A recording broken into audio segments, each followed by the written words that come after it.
John, another gorgeous night at Dodger Stadium as the Dodgers and Nationals get ready to play Game 2 on Cody Bellinger bobblehead giveaway night, honoring his Rookie of the Year from a season ago, and the Dodgers trying to even the series at a game apiece. We welcome you inside. Joe Davis and Orel Hershiser. The much-anticipated Scherzer-Kershaw matchup in Game 1 went the way of the Nationals. And an offense, Orel, for Washington that came in as one of the most passive against left-handed pitching, but they flipped the script and went right after Kershaw last night. They sure did. Clayton Kershaw was throwing strikes right from the beginning of the game. His typical personality, attacking the strike zone.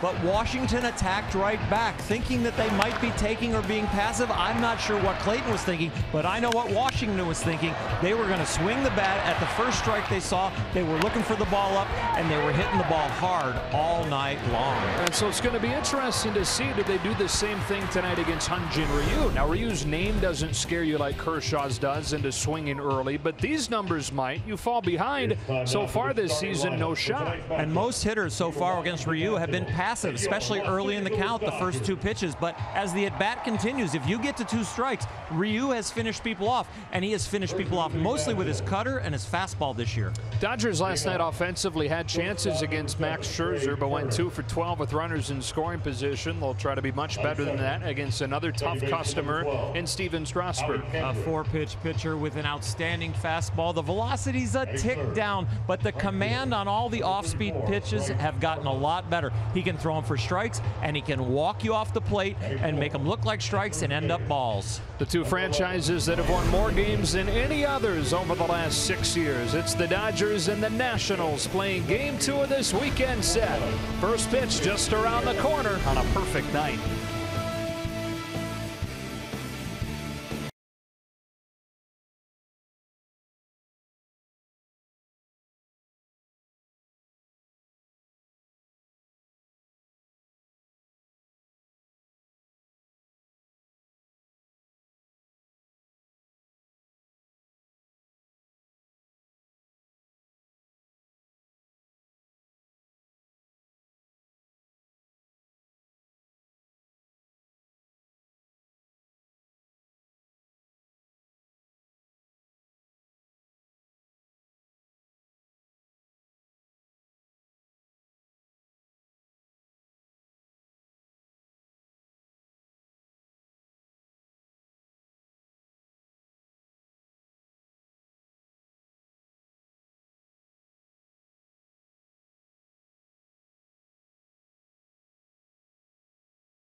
Cody Bellinger bobblehead giveaway night. The Dodgers and Nationals getting set for Game 2 of this weekend series. We go down to the field now, brought to you by El Pollo Loco. Here's Cole Wright. Thank you very much, Joe. A little bit earlier, I had the opportunity to catch up with Dodger skipper Dave Roberts, and he touched on the fact that Chris Taylor getting to start at second base, and not something that we're going to see every day. However, it does give Joc Pederson the chance to get the start in center field. Joc Pederson right about now struggling just a taste. He's under 200, and it's his birthday, so it sounds like a recipe for success in front of the home crowd. Joe, back to you. All right, Cole, and he has in 3 Major League birthdays gotten a hit on all of them, for whatever that's worth. Take a look at the starting lineup for the Nationals tonight, brought to you by 76. Trey Turner to lead it off, one of the fastest players in baseball. Then the old Dodger Howie Kendrick. Bryce Harper hits third. Ryan Zimmerman starting to come alive for the Nationals, with Sierra hitting 5th. Wieters doing the catching. Taylor in center and Defoe at third. That is the same lineup that Davey Martinez set out there against Kershaw. Sends it out there against Ryu, who in his first start did not look good. He walked 5. He gave up 3 runs over 3 2/3. But the last 2 times out, Oral, he's been as impressive as anybody. Last 12 innings, only 2 earned runs, a couple of W's, San Diego and Oakland. And you're seeing an awful lot of confidence from him. He is at his best when he is passionate and intense. And that intensity shows up in his fastball, in his cutter now, and he's showing a lot of confidence in that fastball. He's actually using it to finish hitters off, not defaulting to the off-speed stuff. And that hard stuff for him last year, Oral, got banged around to the tune of a .314 average. This year, opponents hitting just .135 against his fastball and cutter. That's among the best in baseball. Trey Turner jumped over the first pitch last night against Kershaw. Here he watches one miss away, and off we go with ball 1. Dodgers have won 4 of 5, even with the defeat last night, 5-2. Nationals have now won 3 of 4 after a 3-9 stretch. That's a strike, and it's 1-1.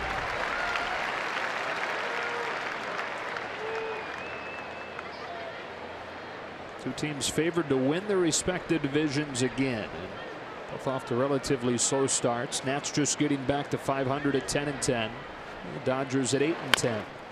Turner hits a soft bouncing ball to Max Muncy at third for the night's first out.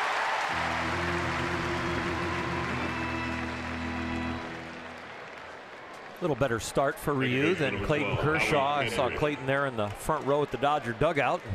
Boy, after an outing like that, and kind of highlighted when you face the Nationals, I'll tell you what, you can brew and you can steam and you can take that emotion into your next start.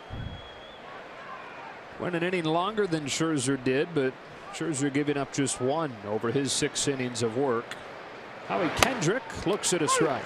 Did you see that Scherzer after the game admitted right up front, of course they get more jacked up for a matchup like this. So there was no trying to hide that even he gets excited for a matchup of aces.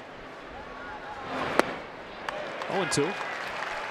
And you can expect the guy who won the game to be a little more honest in his post-game interviews than the guy who's upset a little bit and has got to kind of guard his emotions as he gives his quotes.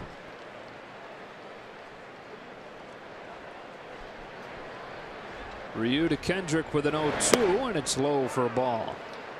It's amazing the expectations we put on athletes, that we want them to be tough and gamers and give everything they have, and then 5 minutes after the game's over you experience a win or a loss and you're supposed to turn into a gentleman with articulate quotes.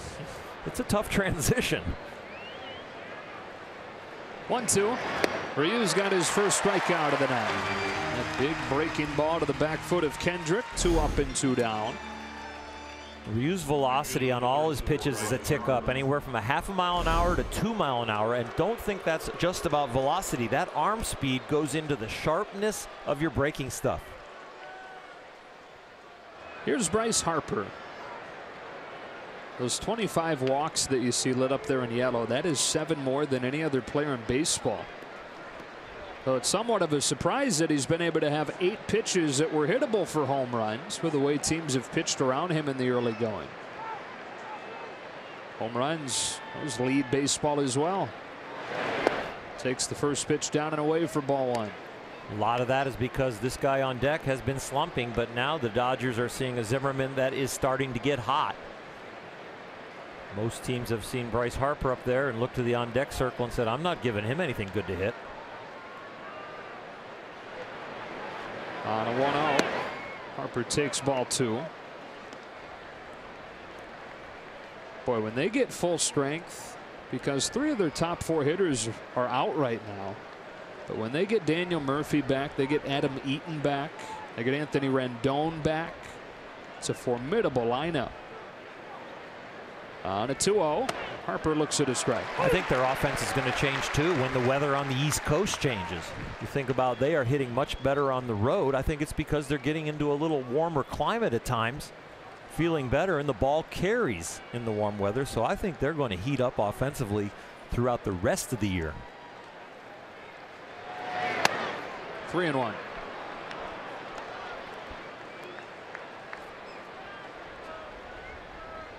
'97 wins a year ago for Washington.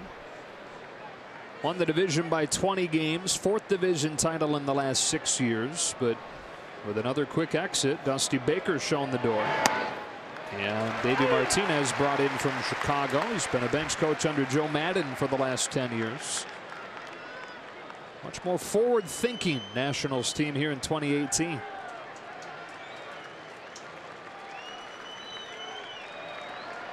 Three and 2 on Bryce Harper.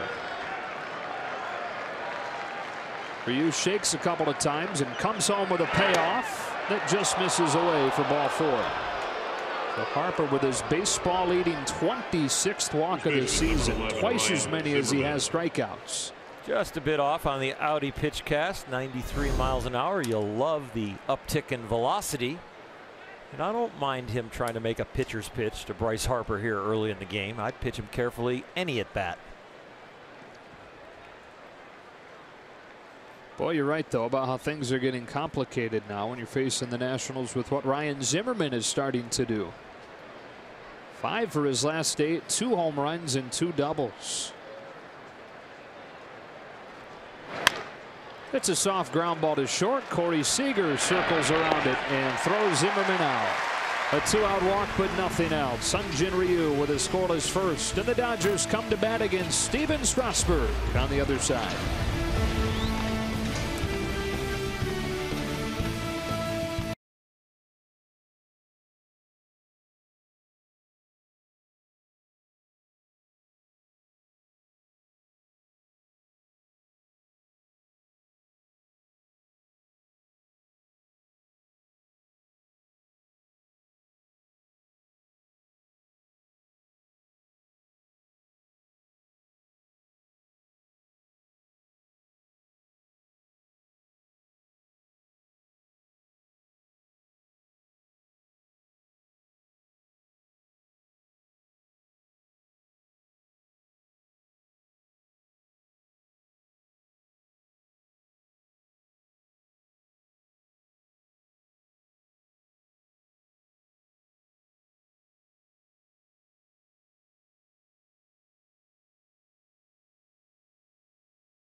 Glad that you're spinning it with us. Here come the Dodgers. This lineup presented by 76. Chris Taylor reached 4 times last night. He's followed by Seager and Grandal. Then it's Bellinger. Joc Pederson hitting 5th in center with Matt Kemp in left. Puig in right, and Max Muncy starting again at 3rd. Against the 29-year-old out of San Diego, Steven Strasburg, who had his best season last year and a career best 3rd place finish in Cy Young voting behind last night's 2 starters. Well, he was known for his fastball. He was the first pick overall in 2009, now 29, but he is not known for his fastball now. He's known as a complete pitcher. Chris Taylor fouls off the first pitch, strike one. Can you believe that? You mentioned 09, he was the first pick. Can you believe that this is Strasburg's 9th major league season now? Time flies, I'll tell you what. I still think of him as a young and developing pitcher, and you know, watch out, he could win a Cy Young. And he still might. Oh yeah. I think he's got a better chance now than before, even though he's been an all-star. He's won a Silver Slugger award, but he is now really learning how to pitch completely. Pitcher of the month in September last year. Things are all starting to come together. Brings in 0-2, and Taylor foul tips it into the mitt for strike three. Faced the Rockies his last time out. That was on Sunday, and got off to a red-hot start in that game, retiring the first 11. But then really for the first time this season, they say he went back to the old Strasburg, started to nibble some. Things unraveled a little bit, and gave up 4 runs over his final 3 innings of work. He staked them to a lead, and he really didn't have that killer instinct that they'd like to see, that he has started to really perfect.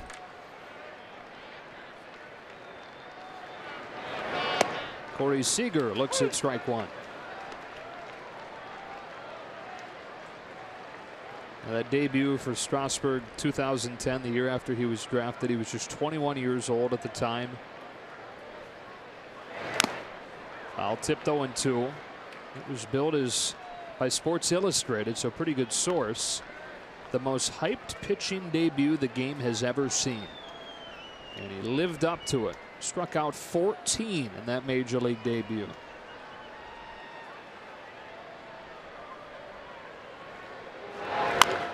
Change up, dribbled along first. Strasburg will tag Seager. 2 up and 2 down. I was there at that initial outing and was right behind home plate. There's a little deck there behind home plate in Washington that has some standing room only people, some military guests, and it was electric in the ballpark prior to the first pitch, and then after the first pitch it even got louder because of his performance. 2 gone in a scoreless first inning, and here's Grandal.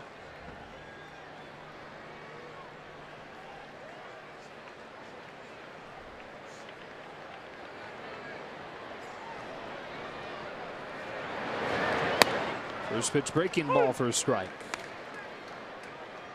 Had an RBI hit last night, extended his hitting streak to 9 games. That's the longest for a Dodger this year.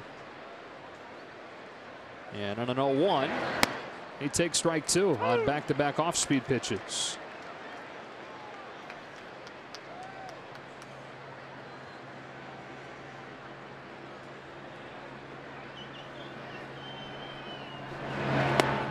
One and 2.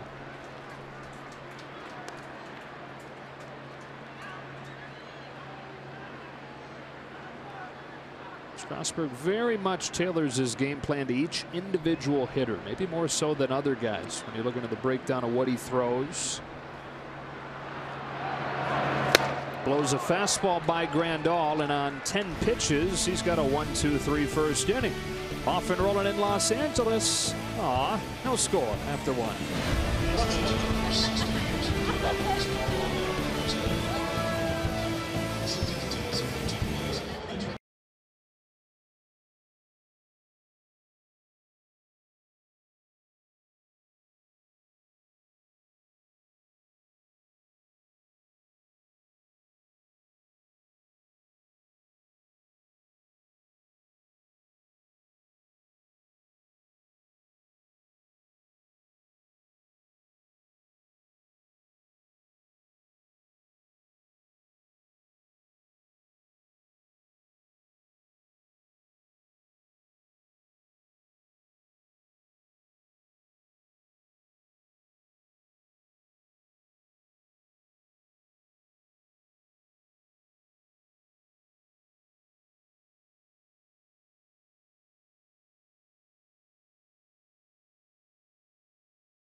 no score. Joe Davis, Orr Hershiser, and Cole Wright. And Jin Ryu back to the hill to face 5, 6, and 7 in the Nationals order. Having looked good in that first inning. Really looked like he has his last 2 times out there. Only 14 pitches, 8 for strikes. That doesn't match Strasburg, though. He went 10 pitches and 9 for strikes. But this is going to be a pitcher's duel. They both look like they're on their game. 29-year-old journeyman Moises Sierra to lead the inning off.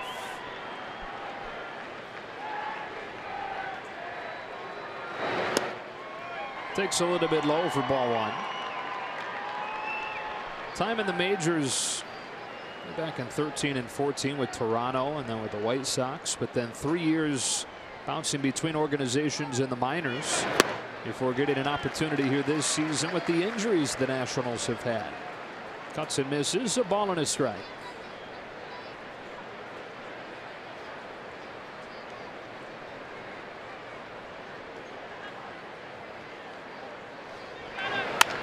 Gets in on his hands. Corey Seager. There, soft contact induced by Ryu for the first out. Catcher number 32, Matt Wieters.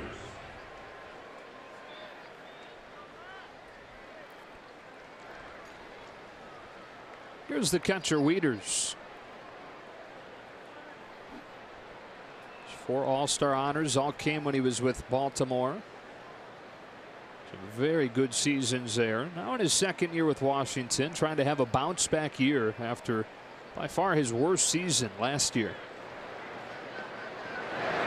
And slips out of Ryu's hand for ball 1. And it sure didn't get off to a very promising start. Second game of the year, Wieters hurt his oblique. Went on the DL, came back last week, and then missed a game because of a sore wrist. Takes a strike, 1-1. Talk about this Washington offense and all the guys that are hurt and how good they're going to be when they get back healthy. Can you imagine if this guy has another breakout year? Yeah, Matt Wieters like year. And you're talking, you know, mid-20s in the homers, maybe 80 RBIs, and all of a sudden you add that to this offense? Wow. Can you believe, Oral, that last year Matt Wieters had the second lowest slugging in the National League? On a 2-1 pitch.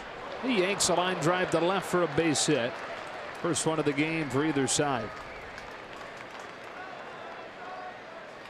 Center fielder number 3, Michael A. Taylor. Difference between real good changeups and just average good is height. Got him out in front, but it's probably a ball or 2 elevated, and that gave him enough to get it in the air and get it to left field. And get Michael A. Taylor to the plate.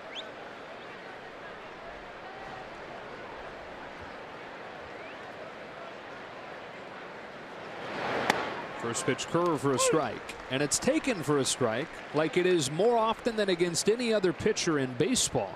Why? I think he throws the whole kitchen sink at him on the first pitch, and they just need to get a read. It's not like you're all of a sudden going to get a first pitch fastball 70% of the time, or he's going to try and throw the slider early. Throws them all. Interesting thing is, like we talked about right off of the top tonight, is not put in a very good spot, because with 2 strikes, he's not giving up a hit this year. You don't think of him as a guy like Scherzer or Kershaw where it's like, man, we can't get to 2 strikes because he's going to finish us off. But so far he has, and does again with a fastball on Taylor. And he's bucking his own trend. He's not defaulting to the off-speed stuff. He's finishing people off with the fastball and the cutter. See Osmani, how many times last year did we see Ryu have the catcher elevate and finish guys up above the waist?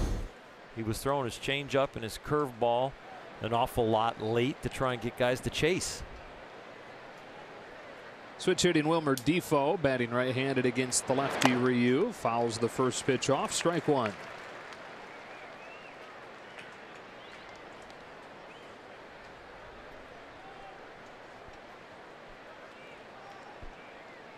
Defoe hitless last night, but had the bases loaded walk that really felt like it put the game out of reach after the Dodgers had cut it to 4-2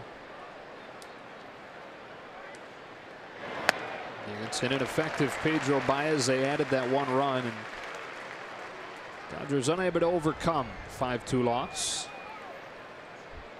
It felt like the first game of a playoff series with all the hype around, with the two starting pitchers going at it, Kershaw and Scherzer. Here, game 2, you got Strasburg and Ryu.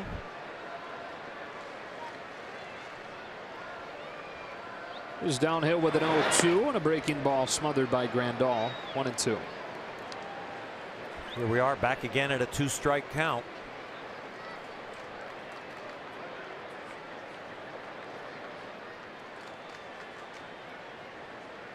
He has him set up for the high fastball, not for a strike, but above the waist. Try and get it by him because of that last pitch breaking ball slowed him down. Gets him swinging. Hyun-Jin Ryu continues to work well with 2 strikes. Hitters are now 0 for 37 against him this year once he gets to a 2-strike count.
Tonight for the Bellinger family with Cody's bobblehead giveaway. His mom Jennifer on the right, his sister Ashley throwing out the first pitch.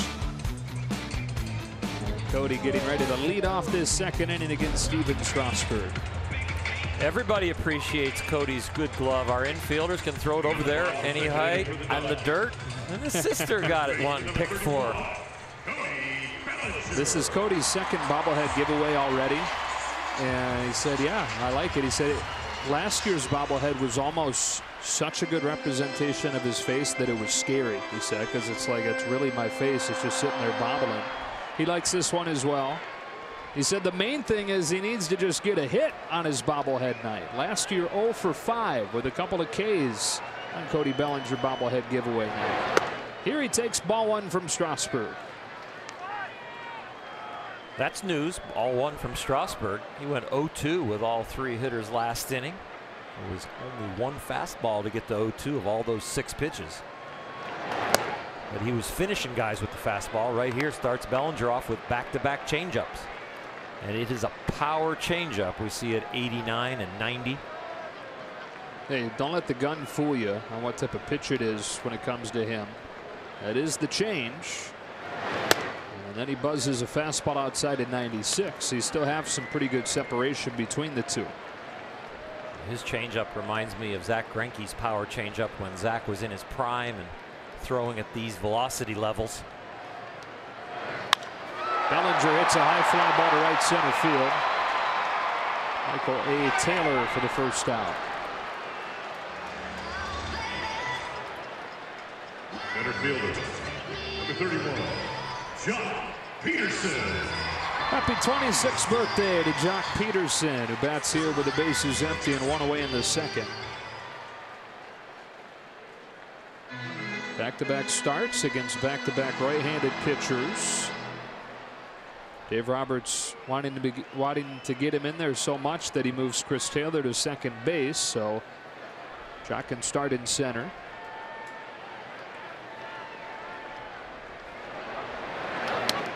He takes ball one inside.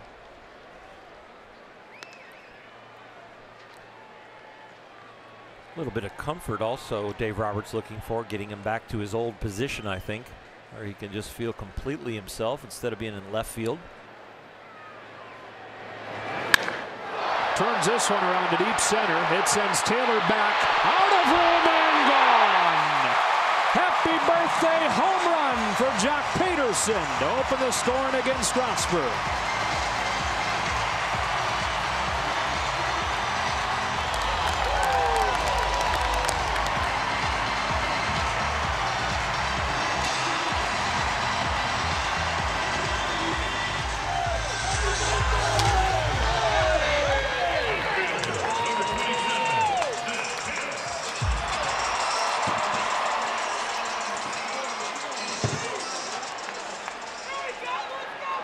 First of the year for Joc Pederson, and the Dodgers with a lead against Strasburg here in the second. Now Kemp now. Ball one. Good for Joc. He's really been grinding away trying to get that swing right. Not an easy thing to do at this level, and not an easy thing to do when you're only playing every few days. Kemp fouls it off, 1-1.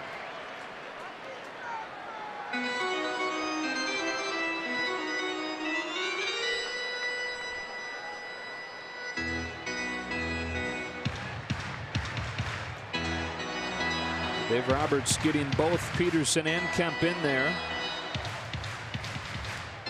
Most of Pederson's playing time has come in left at Kemp's expense, but wanted to get them both in. Didn't want Kemp to have back-to-back nights out of the lineup.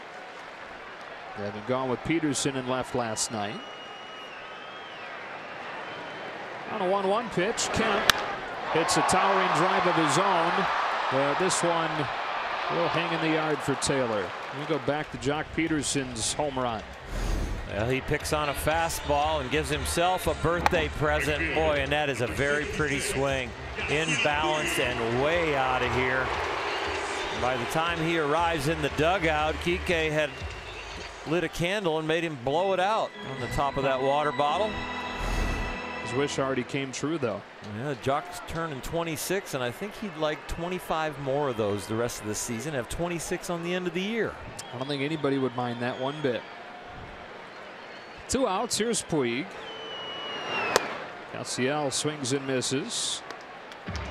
Puig had 28 home runs a year ago. He's trying to do what Pederson just did, and that is hit his first this year.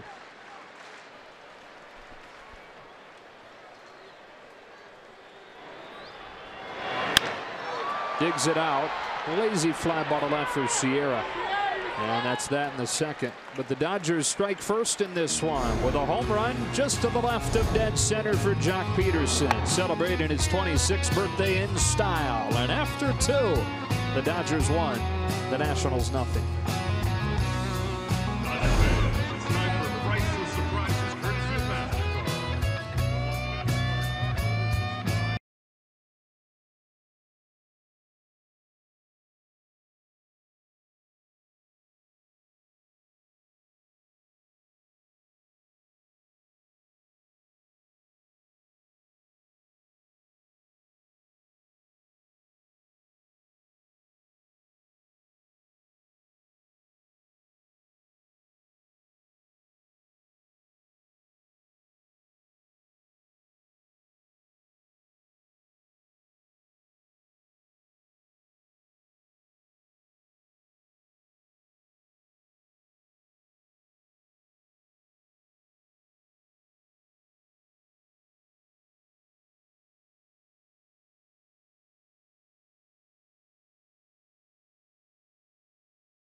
Strasburg leads off the third, looks at a strike from Hyun-Jin Ryu. Joe Orl and Cole Wright tonight. Dodger Stadium. Beautiful night. Temperature just now dipping down into the 60s. Let's bounce back to Ryu, and on 2 pitches he's got the first out of the third. MLB at Bat is your #1 Dodgers app. Customize your experience to catch every moment this season. Get Dodger home screen icons, features such as MLB.TV Game Day, pitch tracking, in-game highlights, live radio broadcasts, stats, news, and more. Download MLB at Bat today. Or once through the order, and a much different attack from the Nationals than we saw against Kershaw last night when they were so aggressive. Trey Turner takes strike 1. Only one of the 9 Nationals swung at the first pitch the first time through. It is a different approach, and I don't think they want to get to 2 strikes with Ryu with what he has done this year, and 2 strike counts. Hasn't given up a hit. Curve smacked into right, base hit for Turner. Are we far enough along through 3 starts where it's enough there where lineups are going to pay attention to it? We're starting to get enough data, enough events that you go, okay, they're starting to develop a trend or a pattern. And I think you use a little bit of the 2018 statistics, and you use a little bit of what happened the second half of last year. And then you have to read the situations in the moment. How do they react to a certain pitch? Do they look like they're all coming up there attacking, or are they being patient? Kendrick lifts a fly ball to left field that sends Matt Kemp back onto the warning track, casually to catch it for out number 2. And back to first goes Turner. Just as we say that, Kendrick swings at the first pitch. Yeah. So you said it earlier about Strasburg having individual plans against every hitter, not just like this is the way I'm going to pitch the Dodgers. I think every individual hitter on the Nationals looks like they've got a different approach with Ryu. 2 out for Harper. And Kendrick swinging to that first pitch, didn't have time to go over the fact that you've always got to pay attention to Trey Turner at first. Already 8 steals for him this season. That leads the National League. 1 year after he set a Nationals record with 46 steals. Harper takes ball 1 low. That's 46 steals last year for Turner in 98 games.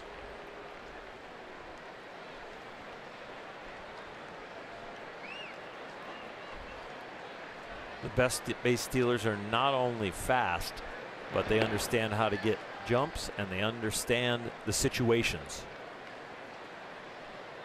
Some of them even get out there far enough, not usually against lefties as much, but against righties, to try and get a glimpse at the catcher's signs. Maybe they can pick on a changeup or a breaking ball. Just misses 2-0. Turner, his first few years with the Nationals, has had a great base running mentor who's no longer with Washington, but the old Dodger Davey Lopes. Stole 557 bags in his career. On a 2-0 from Ryu. Harper looks at ball 3. Boy, he ain't flinching even on these borderline pitches. You talk about coaches that develop reputations. When all of a sudden their name is mentioned on a specific task on a baseball diamond, you know they are very good at coaching it, and that is Davey Lopes. 3-0 changeup, 3-1. I think of Chris Woodward and Ron Washington as far as teaching infield defense. Turner Ward, of course, the way he teaches hitting. You have a reputation with your team, but you have a reputation that permeates the league. Perfectly placed. He's back in the count at 3-2.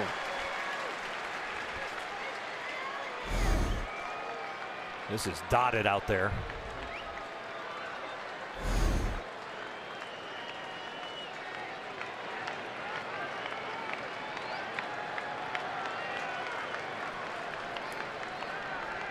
Turner will be off and moving with a pitch. A 3-2, and Harper grounds it foul.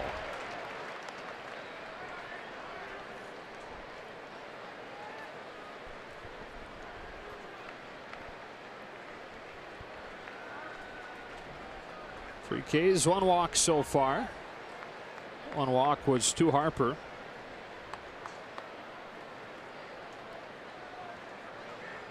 With Zimmerman on deck, another 3-2 pitch. Protective swing to stay alive. Where Bryce Harper is in his career right now reminds me of Barry Bonds. And what I mean by that is they're so good and so hot that they not only understand themselves, they understand what the pitcher is trying to do in the situation. Harper knows that Ryu doesn't want to walk him right here. In the first at bat, he took the walk. He didn't expand the strike zone. But here, he's protecting and he's aggressive because he knows Ryu doesn't want to put a guy in scoring position with 2 outs and a 3-2 count here. But with nobody on, 2 out in the first at bat, he said, you know what, he'll be careful. And he was a little bit more patient and had a good eye. Hold your breath the longer this at bat goes. Against one of the game's best. The 9th pitch from Ryu to Bryce Harper. Outside for ball 4. He just wouldn't give in, Harper. 2nd walk of the game, 1st and 2nd with 2 out. Same pitch he walked him in the first at bat. It took a while to get to that walk. Threw him a cutter inside, a breaking ball, and Harper kept fouling him off.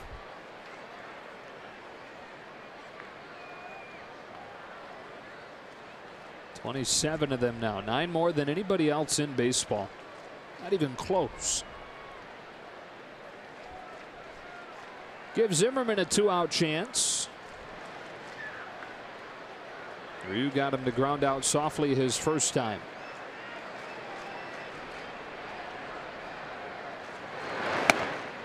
Ball 1.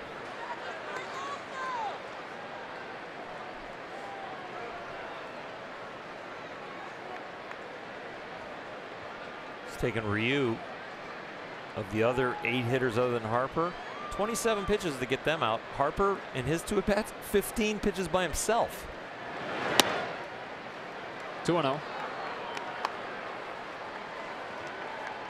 Yeah, I mean, with no Murphy or Eaton or Rendon, he is very much a standout. He always is, but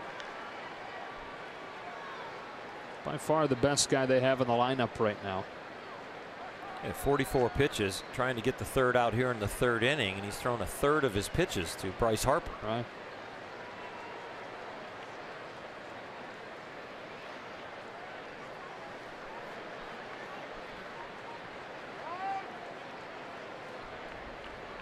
And now finds himself in a dangerous spot against a heating hitter. Guy that has 2 home runs, 2 doubles over his last 3 games. Takes ball 3. And that's the results, but the part of the results that doesn't show up in your batting average, he's the #1 guy in Major League Baseball in average exit velocity, which was the other subject that came up with his manager and encouraging him. Don't worry about the results, they'll come.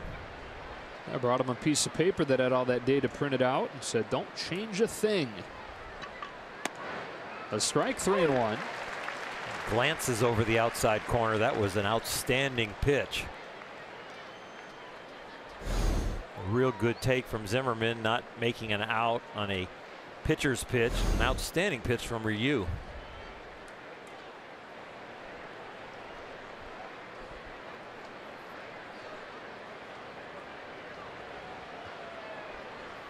That's 3 shakes, and the 4th try, Zimmerman calls timeout.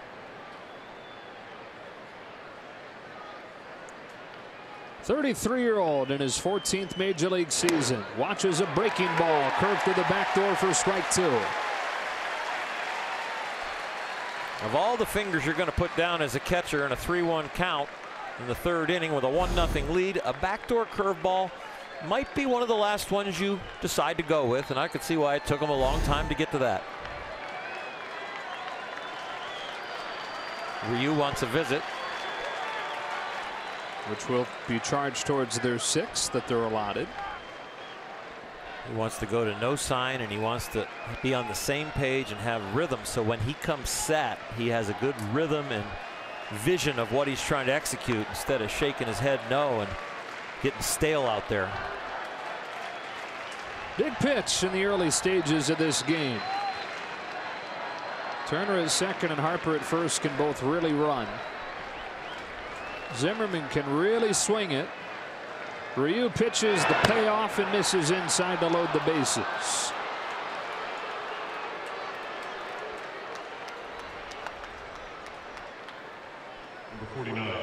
So the third walk issued by Ryu. Walks will kill you. Last night, Pedro Baez, that's what extended the lead for the Nationals. And so far, walks haven't killed Ryu, but they're going to make him work a little harder. Yeah, here's a spot where the injuries the Nationals are going through really kind of rears its head, and it's Moises Sierra in this situation and not somebody else. A little bit low for ball one, but if you have Murphy and Eaton and Rendon, think about who that bumps down into the 5 spot. Maybe it's Zimmerman. Maybe it's Rendon. It's certainly not a 29-year-old journeyman. He's only played parts of a couple seasons in the majors. Ground ball to the hold at short. Backhand Seager. Long throw ends the inning. Ryu able to strand the bases behind him. And on to the bottom of the third in a 1-0 game.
Presented by Purple Bricks. Really, it's been the road advantage for the Nationals in recent years. So far this season, while they're 3-7 at home, they are 7-3 on the road. That's the second best road record in baseball. 1 year after they had 50 wins away from home to lead the NL. Max Muncy to lead off this inning against Steven Strasburg, with the Dodgers in front on a Joc Pederson home run. A breaking ball for a strike. Muncy's parents and one of his older brothers made it in time for last night's game from Texas. Another older brother and his family were on their way for tonight. He'll be behind 0-2. He's the youngest of the three. His oldest now living in Seattle, working for Boeing.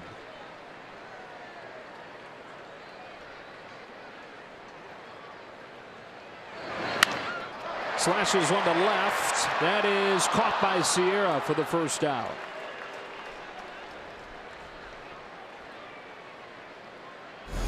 Number 99. Muncy already developing a reputation as a very good fastball hitter. Strasburg can hit 97, 98 miles an hour. He throws him breaking ball, changeup, changeup. Still hits it well, but the defense captures it.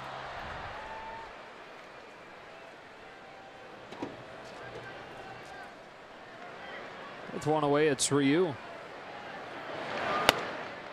Fastball for a strike. From Steven Strasburg.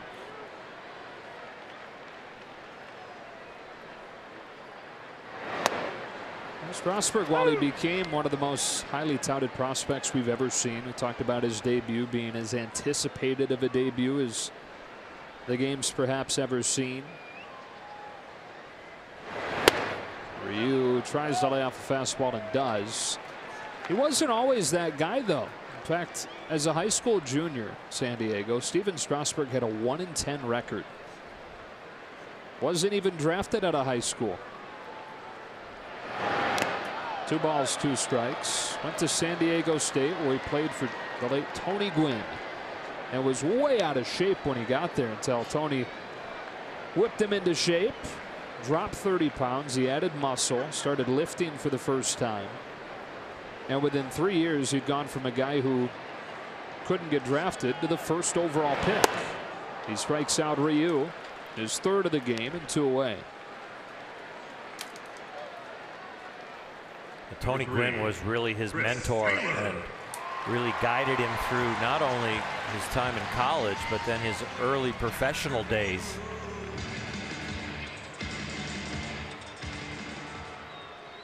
And Strasburg signed that long-term extension before he reached free agency, and Tony Gwynn was a big part of that. Knowing Gwynn's legacy in San Diego and envisioning the same kind of thing for himself in Washington. It was appealing to him, even though maybe could have gotten more money had he waited. He signed that long-term contract with the organization that drafted him. Drops in a strike on Taylor.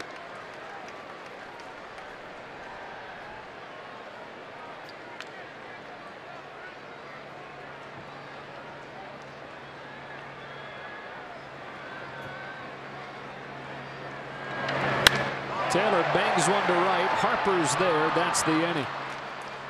Able to turn around a 97-mile-per-hour fastball, but it's right at the right fielder. Beautiful night. 1-0 after 3.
See a Southern California BMW Center today for exceptional offers, or visit SoCalBMW.com.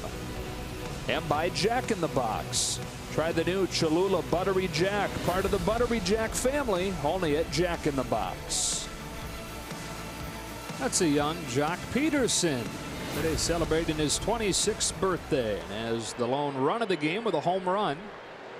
As we go to the 4th, and Matt Wieters takes a first pitch breaking ball from Ryu for a strike.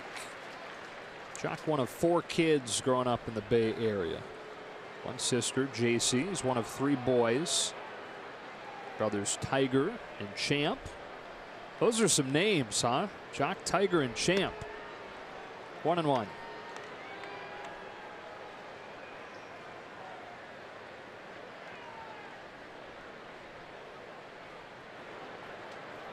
His dad liked the way Joc sounded. His dad was a pro. Wieters shoves it foul, and it's 1-2. In fact, his dad, Stu, was teammates with Turner Ward AAA Syracuse many years ago. That was the year Joc was born, 1992. Played 12 pro seasons, had 4 at-bats in the majors with the Dodgers in the mid-1980s. 2-2 on Wieters. I like it here with so many guys. Had a backyard batting cage that Stu put up for him. Hours back there working on his swing with his dad and Tiger, who played at Pacific.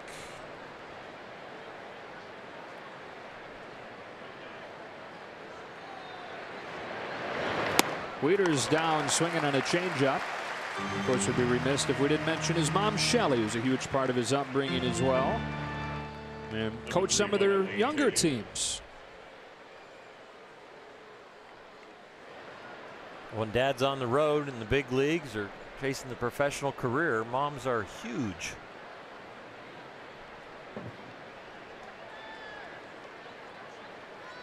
One away in the 4th. Here's Michael Taylor.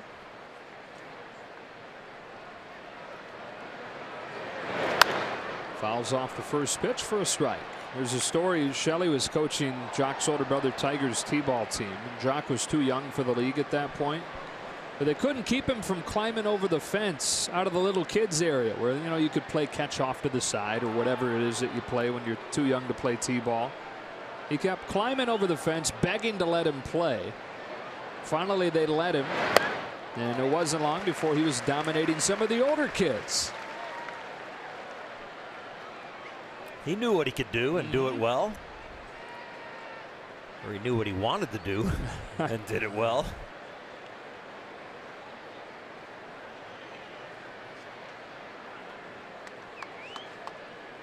Ryu struck out Wieters with the changeup. Here he comes with an 0-2 to Taylor. He just barely gets a piece of a breaking ball.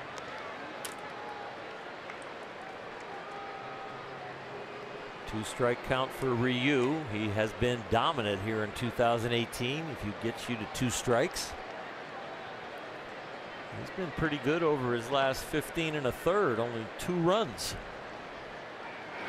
He gets Taylor with a high fastball. Second time that he's done that to retire the Nationals center fielder. Dodger fans, wishing you had a little more help waking up in the morning. Be the first 40,000 fans in attendance on Tuesday when the Dodgers host a 3-game series with the Marlins and receive your own It's Time for Dodger Baseball alarm clock. And yes, it says that. Presented by your SoCal Honda dealers. Visit Dodgers.com/promotions. It'd be kind of a bummer if they advertised it like that and then it was just a normal ring, wouldn't it? Strike on Defoe. Do you know if it says it in Vin's voice? I don't know that part yet. That's the question. I guess he'll have to come to the game to get one to find out. That's a tease. 1 ball and 1 strike. You get the Dodger Marlin game no matter what, and you get It's Time for Dodger Baseball on your alarm clock no matter what. I hope it's Vin. I hope it's not just random alarm clock guy. It's not Siri. I hope it's not her either. 2-1. What does random alarm clock guy sound like? It's a good question. I actually was wondering it myself as the words were coming out. I can kind of hear him. A computer? Yeah, a little bit. That kind of. 2-2. Morgan Freeman. Well, that would, yeah. That'd be sweet. If you couldn't get Vin, I'd go for Morgan.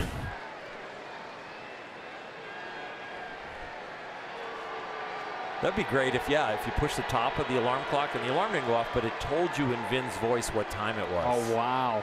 That'd be a lot of work for Vin, saying every minute of the day. Outside on Defoe, full count. You could probably just review every broadcast of the 67 years and grab the words you need and then program it in the computer, and the computer would say it for Vin. Right. That wouldn't be a whole lot of work for somebody else. No. No. Well, I'm not giving the work to Vin. No. He's retired. That's true. A payoff. And Ryu strikes out the side. First gets it done with a change, then the fastball, and back to the change. Well, he is on his game. You get the 2 strikes and you're facing Mr. Ryu, you're in trouble, and a lot of times you end up striking out.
Corey Seager to lead it off. And our Land Rover Performance Spotlight shows how important Corey Seager's been to the Dodgers this season. And very similar numbers throughout his career. When Corey Seager doesn't perform, the Dodgers typically don't win. That is true for a lot of guys who hit at the top of the order or the middle of the order. And Corey Seager hits in sabermetrically the most important spot in the batting order, which is the number 2 spot. Yeah, you've seen more and more teams plug their top bat into that 2 spot in recent years. Goes after the first pitch, and it's a lazy pop-up into short center field. Trey Turner. Number 9, Yasmani Grandal. The thing about Corey Seager is he is not a base clogger. He hits for a high average. He hits for power. He's very disciplined. And he can drive in the runners if the pitcher happens to get on, or the 8-hole guy, or Chris Taylor in the leadoff spot.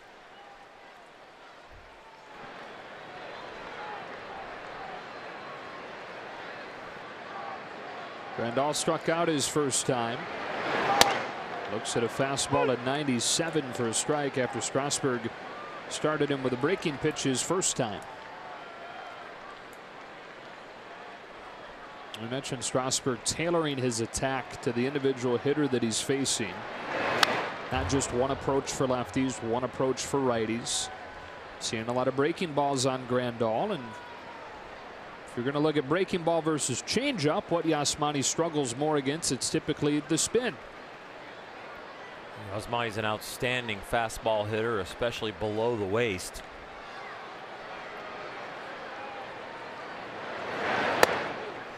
Steven Strasburg's 3 strikeouts on the Dodgers tonight have all come on high fastball. That's about the only thing that he hasn't had an individual plan on.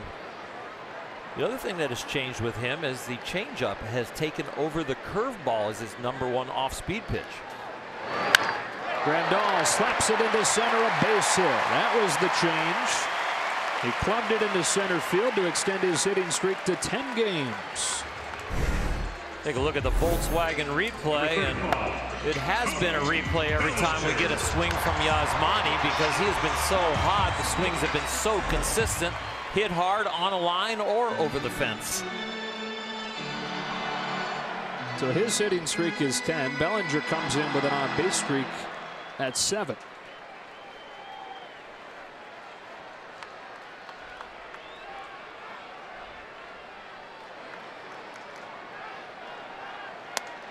Fastball inside, 1-0.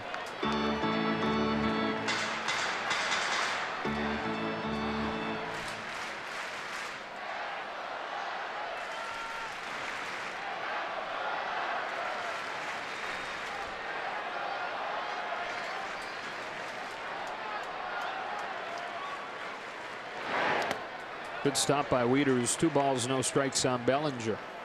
It's kind of rare to have a 2-0 count for a Dodger hitter. Strasburg has thrown first pitch strikes to 9 out of 13 hitters, and he's almost thrown 80% strikes here tonight. Is there such thing as too much, too many strikes? The only way there's too many is if you don't have really good stuff. And he's got electric stuff, so he can keep pounding the strike zone.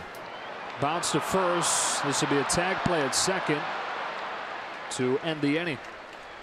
Dodgers get a base hit from Grandal, but Strasburg faces the minimum. Very efficient through 4, but trailing 1-0.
On Sportsnet LA is brought to you by your Southern California Toyota dealers. Toyota's Thrill to Drive sales event is going on now. Check out amazing deals on a stylish new Corolla. It was on this date in 1955 that the Dodgers started 10-0. The team to go on to win a world championship. The very first world title for the Brooklyn Dodgers. First and only for the Brooklyn Dodgers. Started that season 10-0. Started the season 22-2. And wanted to beat the Yankees in a classic 7-game World Series. Fifth inning, Dodgers 1, Nationals nothing, and a Joc Pederson solo home run. And Hyun-Jin Ryu carries 6 strikeouts back out to the mound to face 9-1-2.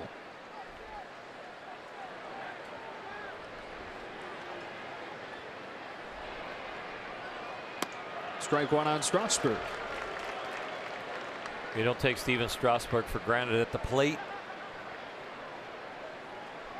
Had a silver slugger back in 2012. Maybe he's lost a little bat speed, like he's lost a little off the fastball. Still a pretty good athlete. Caught the corner, and it's 0-2. A little nod, him saying, okay, I'll remember that. That location's a strike, okay. Yeah, borderline strikes. You don't want to gripe about them when you're the hitter as a pitcher. You want that strike zone. A curve for strikeout number 7 for Ryu. And he asks, was it down? Well, it's hard to pull a trigger on that pitch if you're an everyday player, an everyday hitter. A pitcher, that ball looks like it's 4 feet wide before it starts breaking.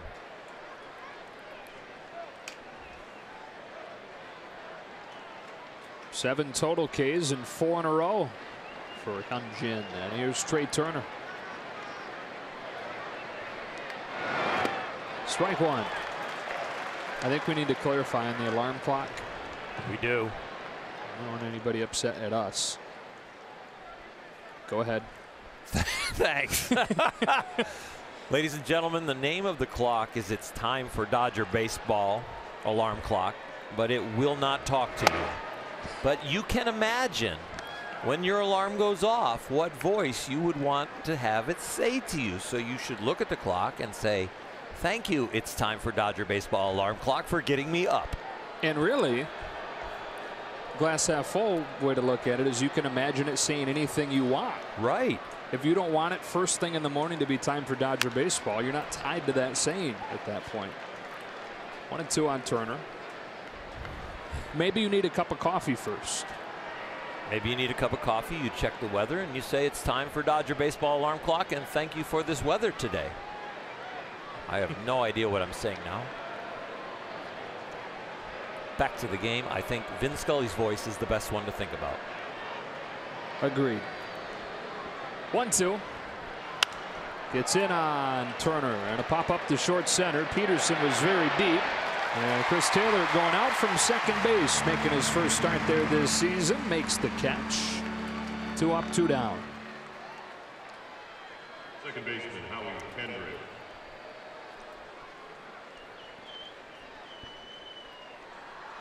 Taylor's versatility is what really got him to the majors in the first place, and then got him to the majors with the Dodgers after the trade over from Seattle.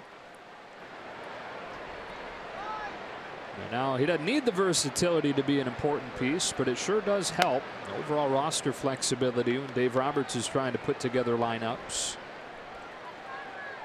Playing a second base tonight. It was occupied for a while by the man at the plate, and Howie Kendrick.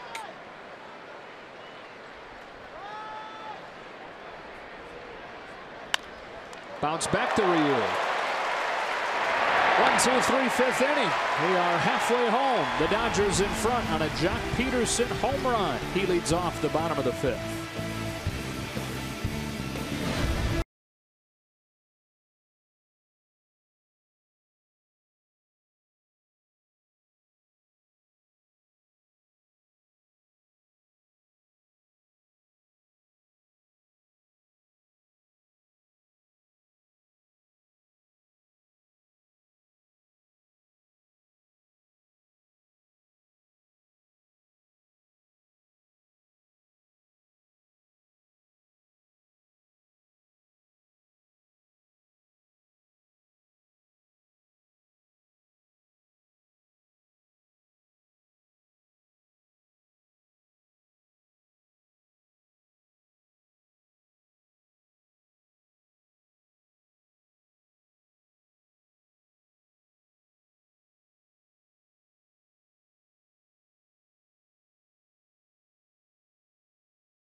refreshing finish. Joc Pederson's first home run of the season, accounting for the scoring in this game as we go to the bottom of the 5th.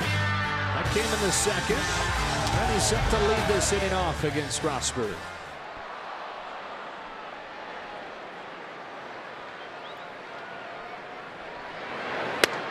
Fastball to the top of the zone for a strike.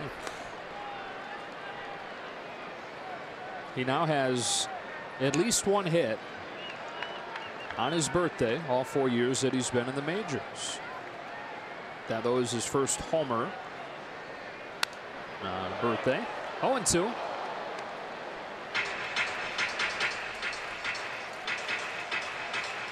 you have any good ones on your birthday? I have no idea. No.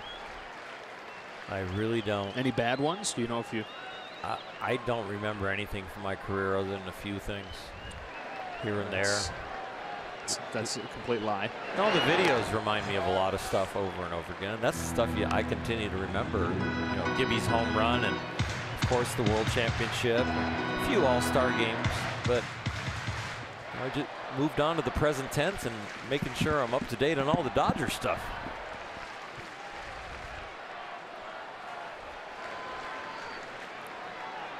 One-two. Pederson fouls it off. I understand you're still pretty well practiced when it comes to responding to media's questions too. Pretty well schooled there on that response. I'm trying to. Yeah, you're doing a good job with it. Well, you know, I think if you say, "Oh, do you remember a lot of stuff from your career?" it starts to get into some ego things, and I think it's just like we'll leave my career alone right now and just continue on with the current guys. Yeah, the good guys.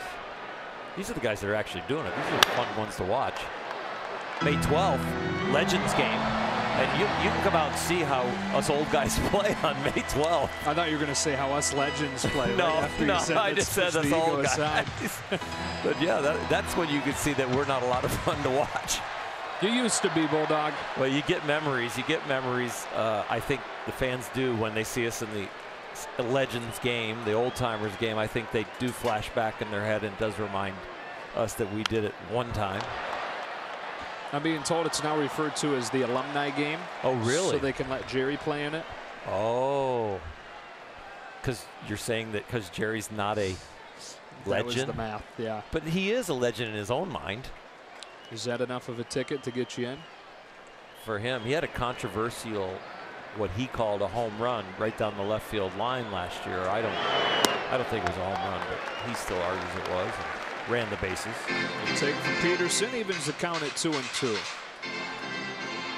Leading off this 5th inning, Dodgers trying to even the series at a game apiece. Set up a rubber match tomorrow night. Alex Wood takes it for the Dodgers against Jeremy Hellickson. On a 2-2. Pederson down on strikes and a changeup. One gone here in the 5th inning on Strasburg's 4th K. Speaking of that May 12th alumni game, see the 1988 World Series team reunited before the alumni game that starts at 4. And if you're one of the first 40,000 fans in attendance, you'll get a 60th anniversary cap, all part of Alumni Weekend presented by Security Benefit. Go to Dodgers.com/alumni game. And I hear they've gotten great response from a lot of the guys from the 88 team. They're going to get a very good roster out here. I'm sure Gibby's coming back. He is. And I've even heard that we're going to have a luncheon early. And I think the Angels are in town. I think even Soch and maybe Alfredo Griffin are going to come over from Anaheim just to at least say hi to the guys. They're going to have to go back and coach and manage, but they might even stop over at Dodger Stadium. Change up, 1-1.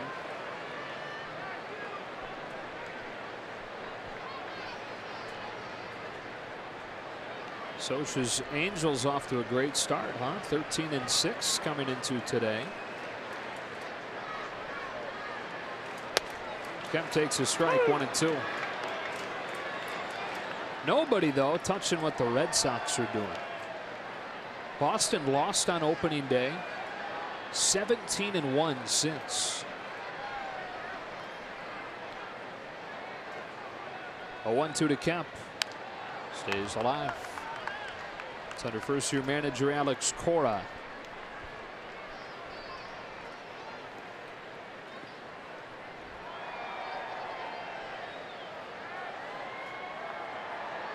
a fun nugget on the Red Sox. They've hit more grand slams this year than 3 other teams have wins. Oh my. How many grand slams? 5. 2 and 2. Wow. The Reds, the White Sox, and the Royals all stuck on 3 wins right now. Huh.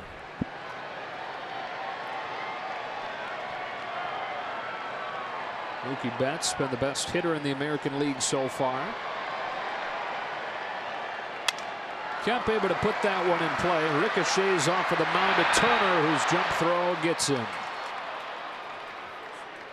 Speed plays anywhere as a base stealer from home to first if you're running to stay out of a double play, scoring from a double on first, and if you're playing shortstop and you charge a baseball from deep at shortstop and a dribbler. It was amazing to watch Turner charge that ball. And he needed to, because Matt Kemp continues to look like he's moving a whole lot better than he was last year, having shed all that weight in the offseason.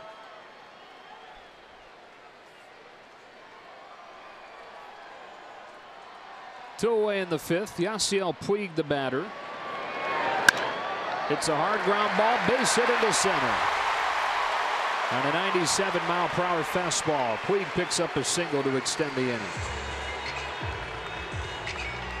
Number 13, Max Muncy.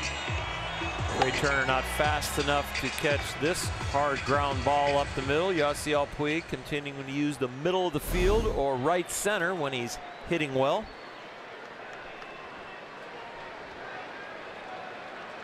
That brings up Max Muncy.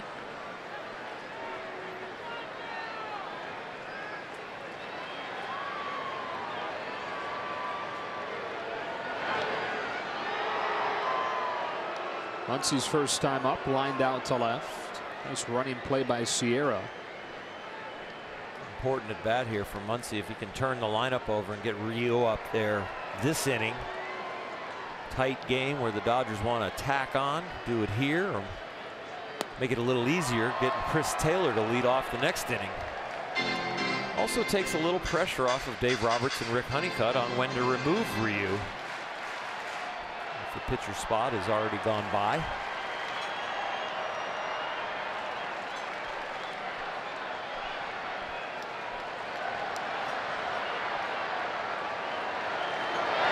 There goes Puig. It's a strike, and Puig is stolen second. Yasiel into scoring position with 2 out. That puts a little more pressure on Strasburg, because now he really can't pitch around Muncy unless you do want to turn the lineup over. If this throw is on the other side of the bag, Puig is probably out. But because it was on the shortstop side and he had to reach back, did Turner, Puig made it in safely. And they will now put Muncy on, and that brings up Ryu, who Strasburg is going to feel good about getting, but it goes back to your point. It sets things up pretty nicely moving forward. Yeah, instead of Muncy turning the lineup over, Puig's stolen base turns the lineup over. Any way to get Ryu up there with 2 outs so that Taylor can lead off, or wouldn't it be nice if Taylor hit this inning? Ryu's no easy out by pitcher standards. And he takes ball 1 from Strasburg.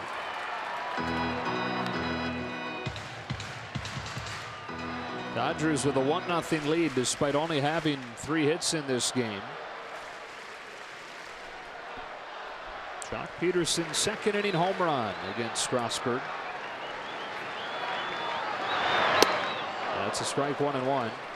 You know, a year ago, in a year where it seemed like everybody's hitting home runs and everybody's giving up home runs, Strasburg was the outlier. His home run rate went way down to the point where he had the lowest home run rate in baseball. That lead him to the best season of his career. Ryu smacks one down the right field line. It is foul. And boy, did this place want to explode or what?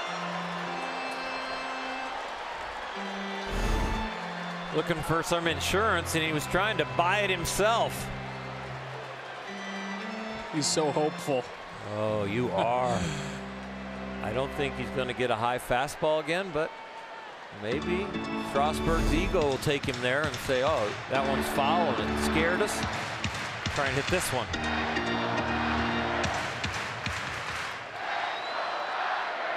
Plenty of room with nobody on third for a breaking ball in the dirt.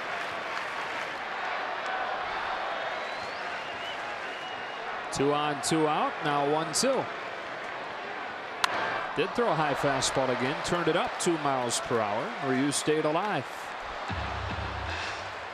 There's a couple trains of thought there. You know, if I throw him something soft, I turn the field for him, so all of a sudden he can hit the soft stuff into fair territory, maybe get a hit. If I stay hard, he's already late on the 95.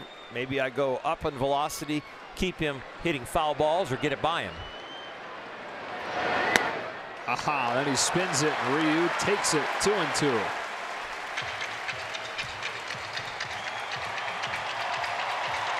It's Clayton Kershaw's goal in these situations. I'm going to try and make him throw as many pitches as possible and be a tough out. Try and make contact, give us a chance. That's what Ryu is doing.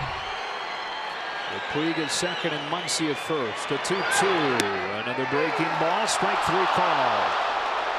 Ryu's gotten a couple at that location, so hard for him to complain too much. He made Strasburg work, but ultimately succumbs in a 1-0 game.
Look at that last breaking ball on the Morongo slow-mo cam to Ryu.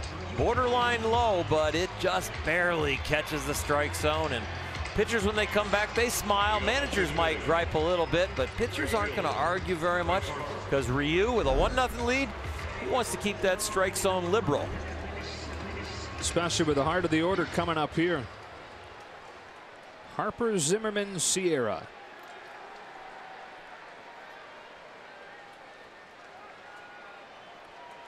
He's walked in both of his plate appearances. 3 total walks tonight for Ryu. He's K'd 7. 2 shy of his season high, which he had his last time out. Coming into the game, did you think Strasburg would have less strikeouts than Ryu at this point? No. Me neither. 1 ball, no strikes. Interesting to see how the first 2 plate appearances for Harper play into this one. He saw 15 pitches from Ryu in those 2 plate appearances.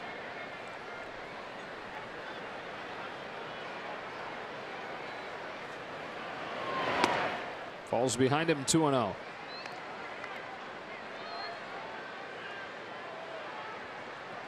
So let's see, more than 1 out of every 5 pitches that Ryu's thrown tonight have been to Harper.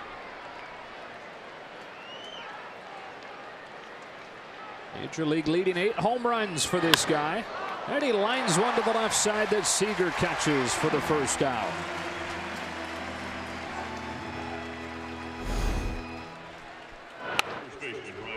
Perfect placement of the defender and sure hands at shortstop.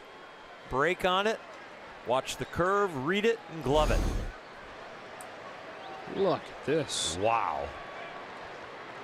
Snap it for a postcard. It's our office.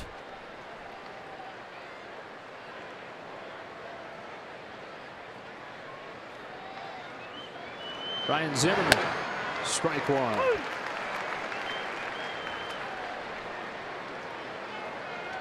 Ground out and a walk for him.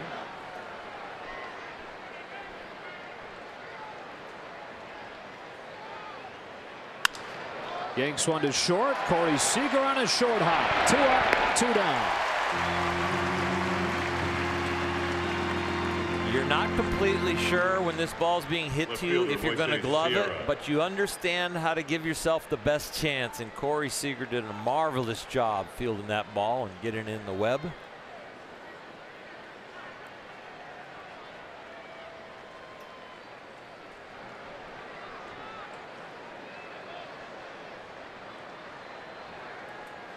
Moises Sierra. First pitch curve misses, 1-0. Sierra came up with the bases loaded in the 3rd inning and grounded out. And started a string of 9 in a row retired for Ryu that's going right now on a 1-0. He's at the knees with a strike, 1-1.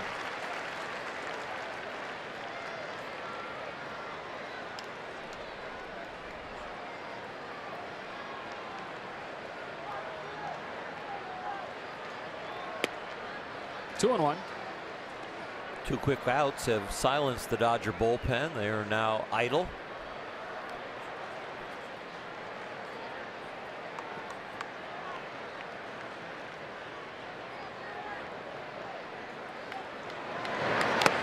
Two and 2. Another sharp breaking pitch. Here we are at that 2-strike count again. He has been perfect with 2 strikes. Better be careful. The Jinx Brigade's going to come after you if this doesn't go well. Oh, Twitter. Got him swinging. Take that, Jinx Brigade. Hyun-Jin Ryu keeps on working. 6 shutout innings for him to the bottom of the 6th.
And by Nissan. Choose Nissan today for great offers on our most exciting lineup ever.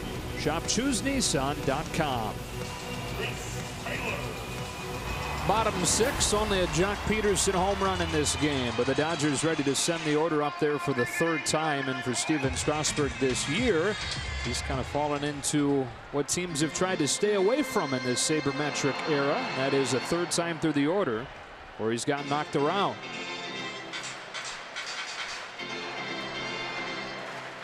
Taylor, Seager, Grandal. I'm just wondering if it's more about third time around the order or pitch count.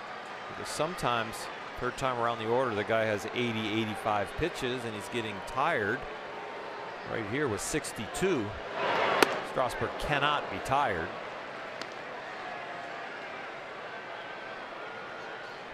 A lot of different reasons.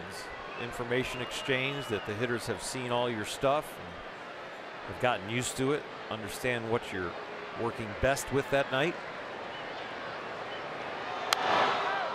1 ball, 1 strike. Little edge comes off your fastball. Maybe your movement's not quite as sharp because you've been throwing a lot of pitches and getting up and down. Well, as far as the pitch count goes, Earl, when he starts to kind of go downhill, it's right at that 75 pitch mark. Still 10 away from there. Been very efficient tonight. Taylor hits a bullet of a base hit to left to open the 6. First career hit for Chris Taylor against Steven Strasburg in 15 tries. Well, he had the same exit velocity in the third when he lined out to right field. Now he tries the left field side, and that line drive. The last couple nights, he has been at the center of any Dodger offense. 2 hits last night, base hit right there.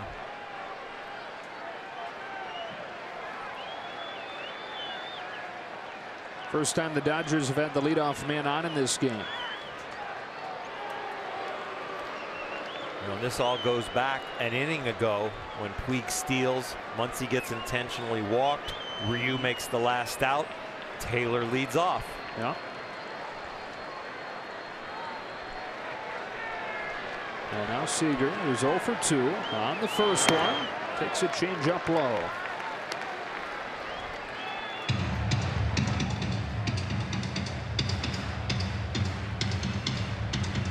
Another example of Strasburg tailoring his approach to the individual hitter that he's facing. Change-ups from righties have given Seager more problems than breaking ball from righties. Goes fastball here to get a strike, 1-1.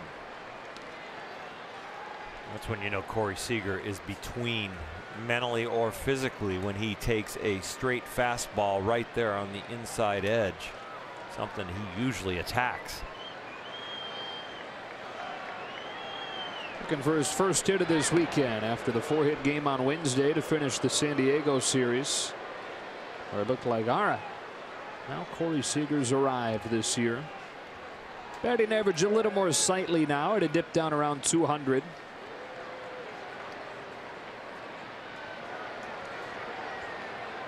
With Taylor at first, a 1-1.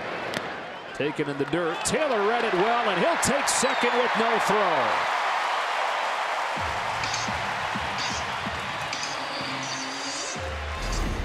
All the Dodgers very aggressive with balls in the dirt, but I'll tell you what, my memory serves me correctly. Chris Taylor seems to be the most aggressive.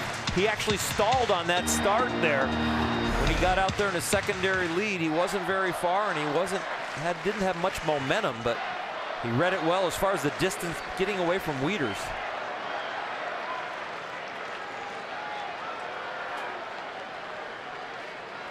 To 1.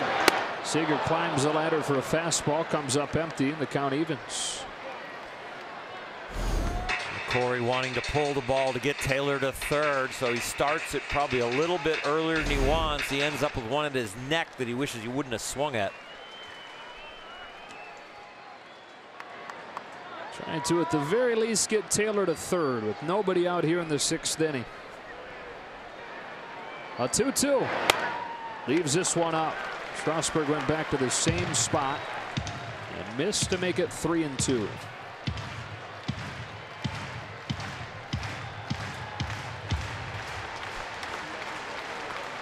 Where would you rather be?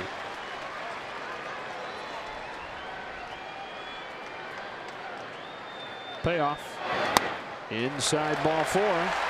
The first 2 have reached in the 6th.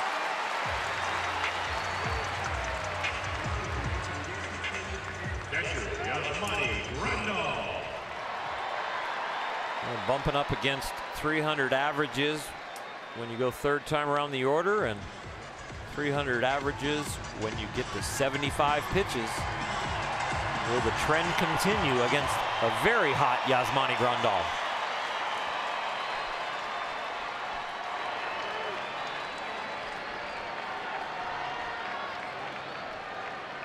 Strasburg delivers to him, and Grandal watches one spin inside, ball one. Now, they had their opportunities against the Cy Young Award winner last night in Scherzer, and the difference was that they couldn't deliver when they did. Going 2 for 12 with runners in scoring position. Golden opportunity to add on here in the 6th, up 1-0. Back-to-back breaking pitches, 1 ball and 1 strike. This is when you really know what a pitcher thinks of you and how he wants to get you out. Game on the line, 1st and 2nd, no out. Starts him off back-to-back curveballs. Seen a heavy dose of those from Strasburg. And now almost hits him. In fact, I think he did. He did. The bases are loaded. Yasmani made the call. Trying to scoot out of the way and felt it graze one of his thighs. Maybe ticking just above his knee on the right side. No call until Yasmani starts to head. Yep, and there you see the wrinkle and the blousing of his pants.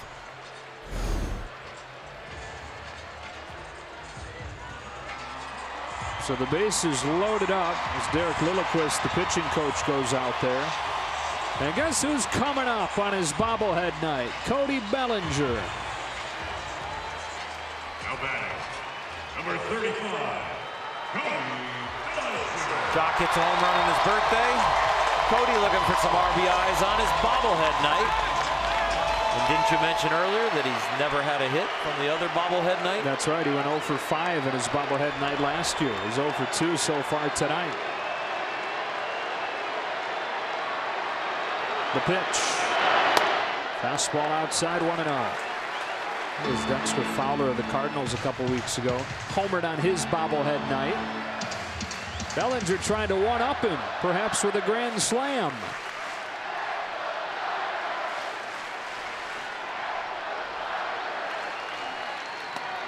One ball, one strike.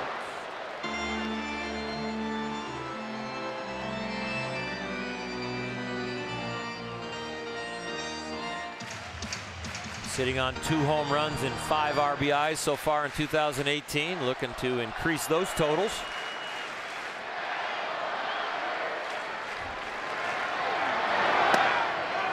Three fastballs, 1 ball, 2 strikes.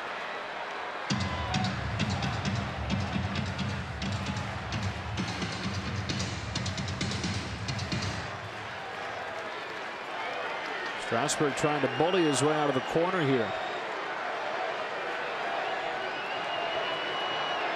With the bases loaded in the 6th, the 1-2. Another fastball, and it's popped foul.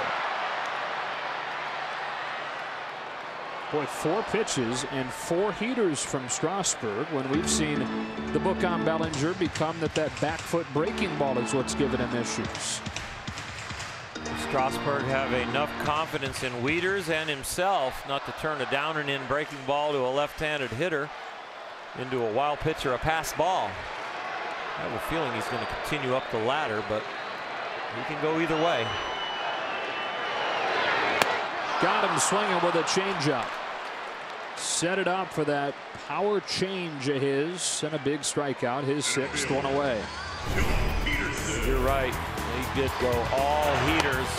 One that started him off with a ball, and then he just says strength against strength. Old-fashioned hard ball. That one was the one Cody's going to say I should have got, because that changeup then, after in swing mode, pulled the string on him.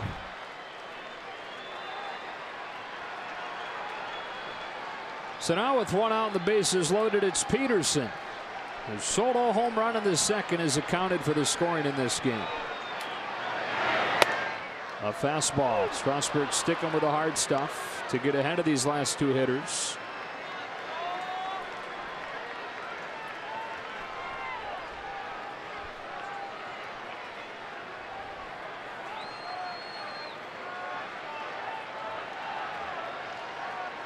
80 pitches deep now. The 0-1. Inside ball one.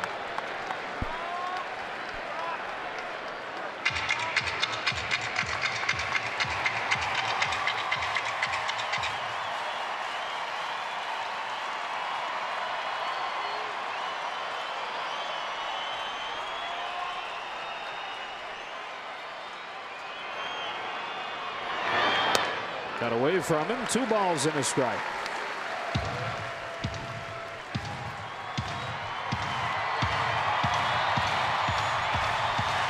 As we showed you earlier this inning, this is the stage of the game where Strasburg has struggled this year, when the pitch count has gotten into this range.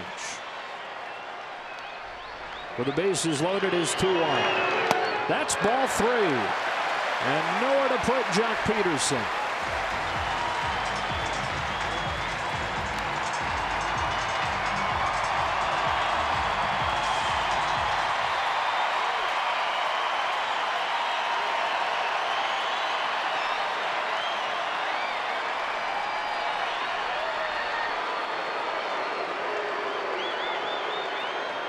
A lot of fastballs this inning. Joc hit a home run on his fastball.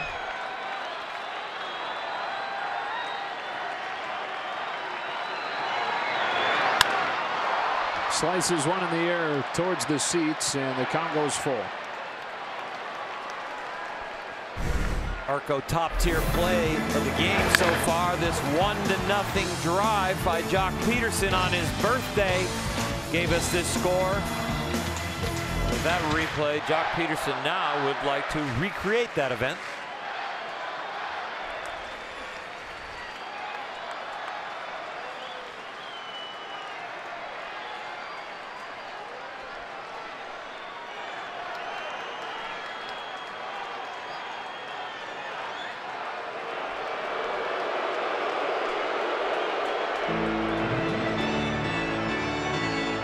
Single, a walk, and a hit batsman in this inning for Strasburg. The bullpen has started to warm as a result.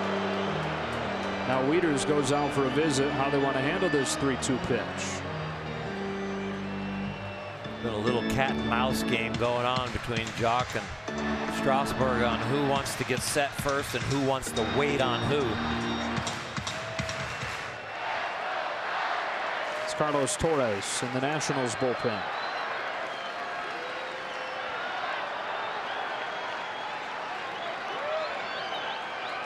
The 3-2. Got him swinging with a fastball at 97 for the second out. They agreed on the sign. They really didn't need to give a sign, and they have been trying to crowd Joc with the fastball. The home run was a fastball mistake out over the plate. This one, they were able to get it in on him. So it'll be up to Kemp. They had it bases loaded, nobody out. Strasburg riding that fastball to back-to-back Ks, setting up a strikeout with a changeup to Grandal, using the fastball, and then going to 97 to get it by Pederson for strike 3. Now Kemp fouls the first pitch off Wieters.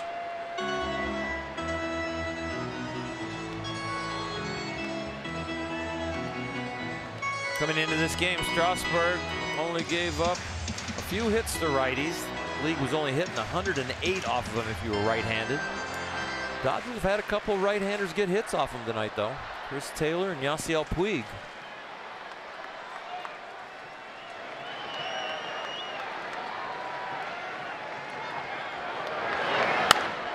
Kemp hits it foul, and he's behind 0-2.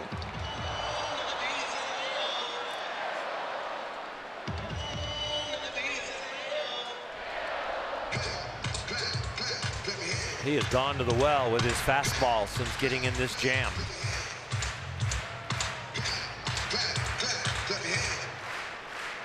Yeah, I've talked about how he's thrown that fastball less and less as his career has gone on. But trusting it in the toughest spot here. 0-2. Kemp pokes one down the line, foul. He went to the changeup. Strasburg threw it slower, and Kemp swung it slower. He's just trying.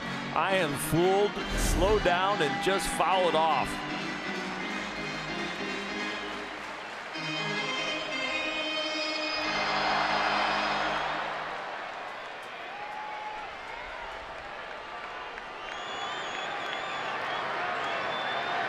Oh-2. Outside for ball one. 98. Wow, and 11 of the last 15 have been fastballs, and that was his firmest of the night.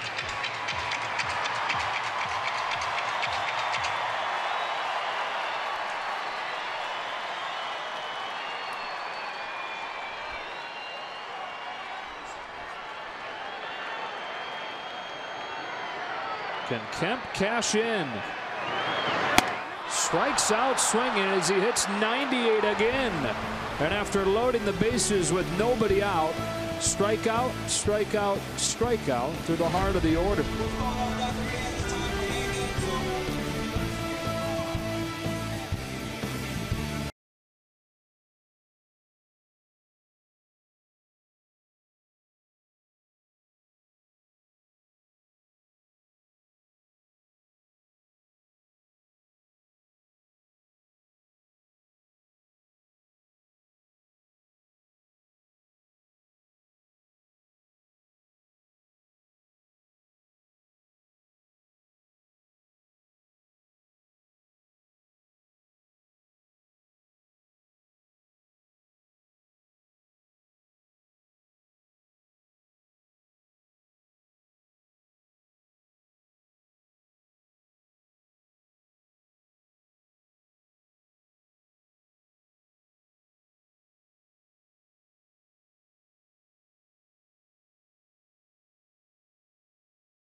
Hyun-Jin Ryu, 6 shutout innings tonight. He has struck out 8 Nationals and has retired 10 in a row going into the 7th inning.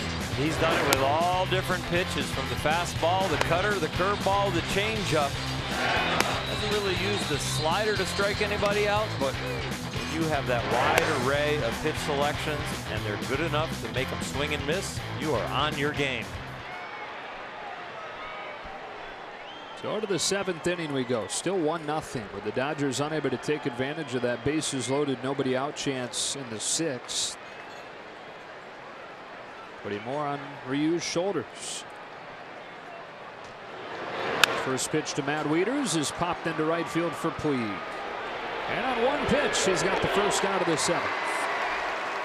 Friday on an all-new Backstage Dodgers, Puig plays host to LA Lakers' Kyle Kuzma, and Kuzma puts his baseball skills to the test. Plus, Matt Kemp pays homage to an icon on Jackie Robinson Day. Don't miss Backstage Dodgers, presented by Cadillac, Friday after the postgame on Sportsnet LA. It'll be after Game 1 against San Francisco. Dodgers opening a long road trip through San Francisco, Arizona, Monterrey, Mexico to take on the Padres. That's ball one on Michael A. Taylor.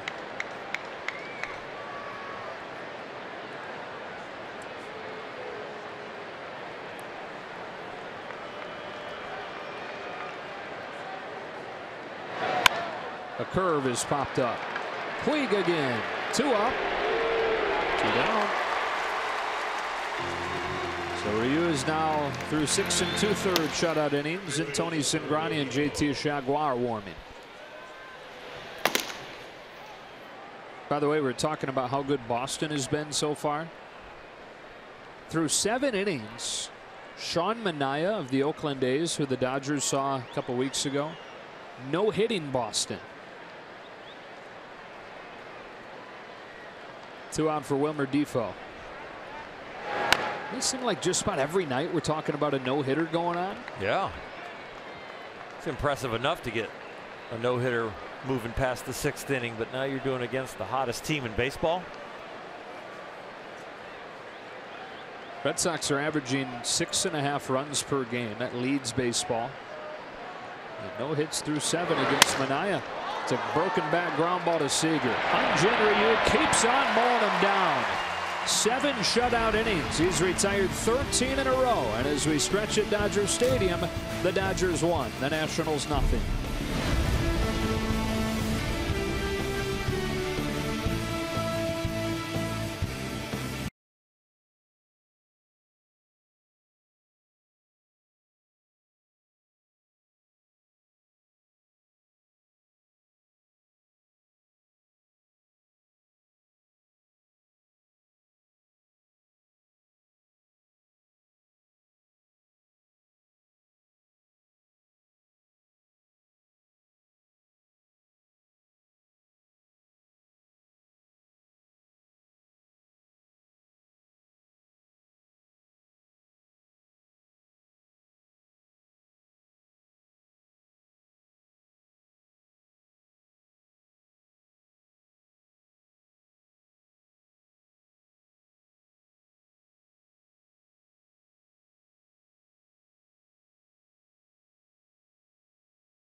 Both these pitchers with 8 Ks as we go to the bottom of the 7th. The lone blemish, the home run that Strasburg gave up to Joc Pederson in the 2nd. And he's back out there with his spot due to lead off the 8th.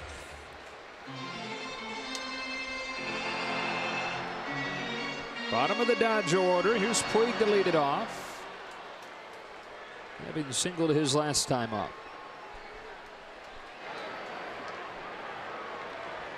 It's a beach ball on the warning track. We don't usually come out until it's about 80, 85 degrees. Here it's 66, and we got a beach ball. Yeah. Oh no, we got another culprit in the left field bleachers. You see another one Yeah. getting punched around? Yep.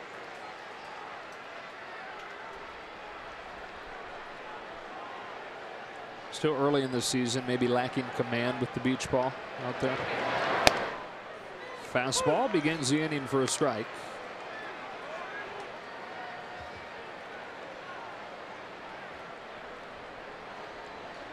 Cingrani and Mark Pryor going over what will come up next inning. It'll be a pinch hitter, then the top of the order, Turner and Kendrick.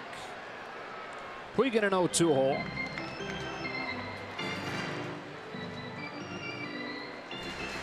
As many fastballs as Strasburg has thrown to get out of the bases loaded jam, and here already 2.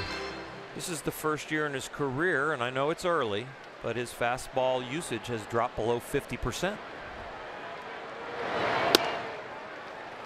So the most that we are going to see him throw the fastball, maybe the rest of his career, is right around 50%. Gaining command of the other pitches and confidence, being able to mix it up a little bit more. Puig down on strikes, another fastball, and that is 4 consecutive Ks for Strasburg and 9 total tonight. Dodger Calendar is brought to you by Nissan. One more game in this series. It is exclusively on ESPN tomorrow. You can see that at 5 o'clock Pacific. Then the Marlins come in for a 3-game series starting on Monday. Back-to-back 7 o'clock games, and then Wednesday, unique start time, 4:30. Alex Wood goes tomorrow against Jeremy Hellickson. With 1 out, Muncy. Ball 1.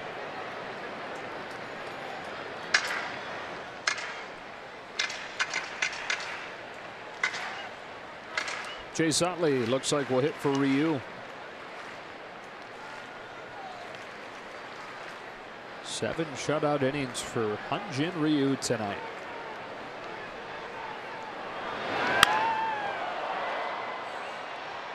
It's now 2 runs allowed in his last 19 innings. It's a span of 3 starts after he was not very good his first outing.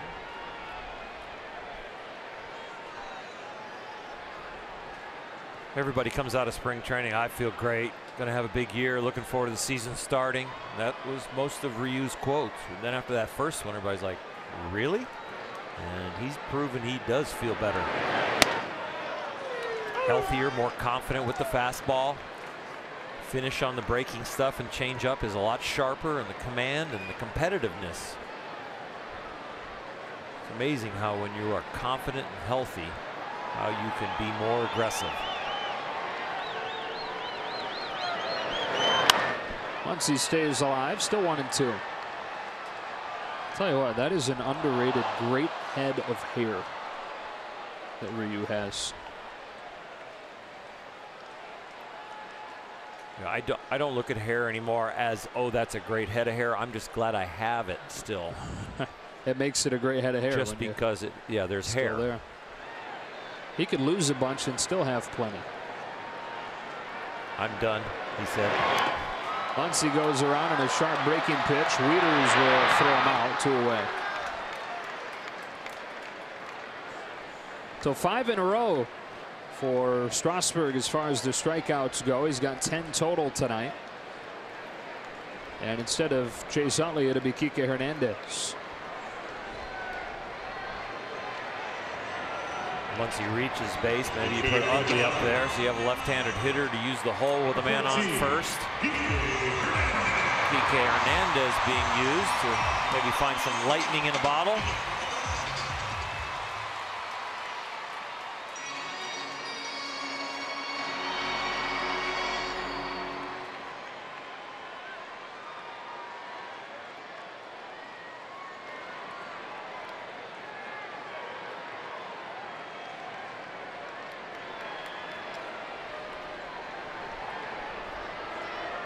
The 100th pitch of the night for Strasburg coming here.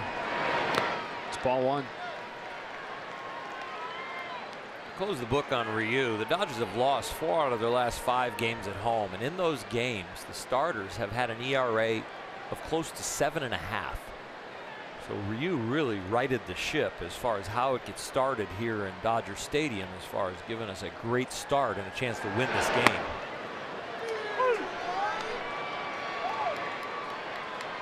Alex Wood will try and do the same tomorrow, and he hopes that the bullpen can make this hold up, so he's pitching for a potential series win.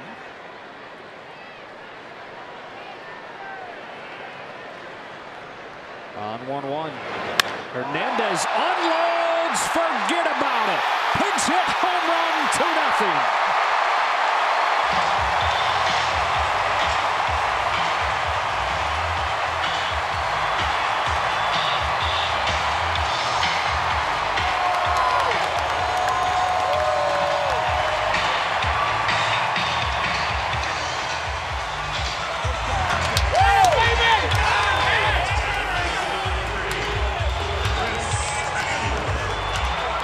Second of the season for Hernandez, and they get insurance against a tiring Strasburg.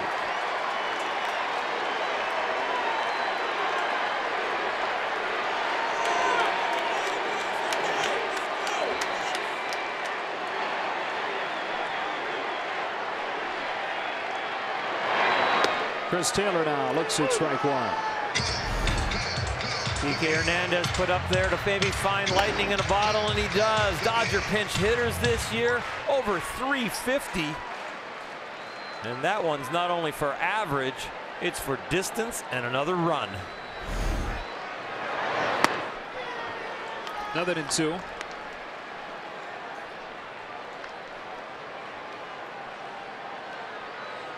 Doubling the lead for Ryu with one swing.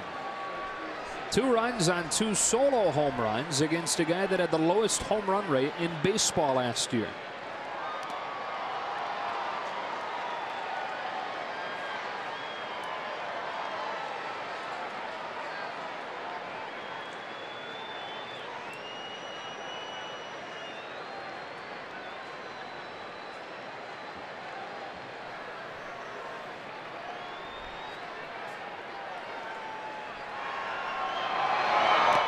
Taylor takes it. Count runs to 2-2.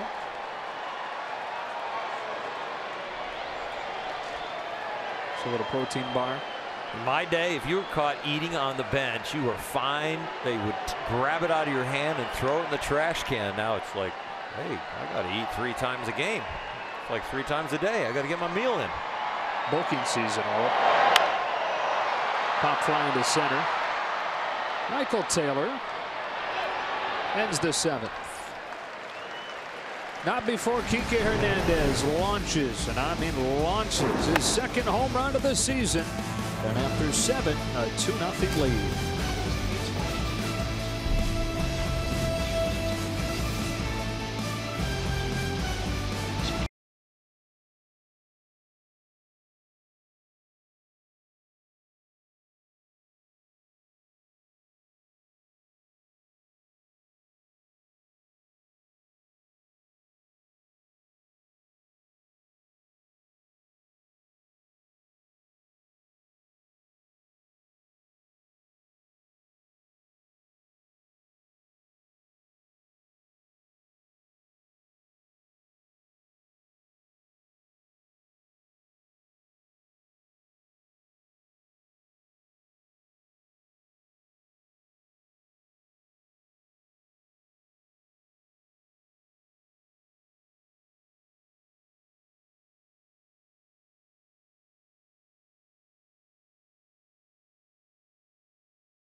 For a preview of Access Sportsnet Dodgers presented by your Southern California Ford dealers.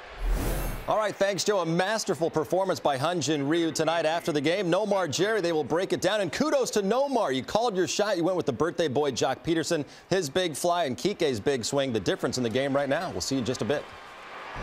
All right, John, some defensive changes to pass along. Joc Pederson moves from center to left. Chris Taylor slides out to center from second base, and Kike Hernandez, after his pinch hit home run, stays in and plays second. Tony Cingrani replacing Hyun-Jin Ryu, facing a pinch hitting Matt Reynolds, who looks at a strike. Who's in, who's out, brought to you by In and Out. 10th appearance for Cingrani, who is quickly becoming one of the top 1 or 2 relief arms ahead of Kenley Jansen in that Dodger bullpen. 12 strikeouts in 7 innings. The league's hitting about 160 off him. So yes, this is somebody you can have a lot of confidence in, given it in a high leverage situation or a tight game when you're ahead. And of course, everybody asks when they, we talk with other broadcasters when they come in, what does the bullpen look like? How does it set up in front of Kenley Jansen? To the back door, strike 3 for the first out. Enrique Hernandez's home run didn't start out just with the home run pinch hitting. Joc Pederson goes deep on his birthday, and in celebration, Enrique Hernandez brings him a bottle, acting like a candle, has him blow it out, but he doesn't only bring the cake to the party, he brings some more power and adds to the lead. Not only did you get to see him play, you got to see him homer.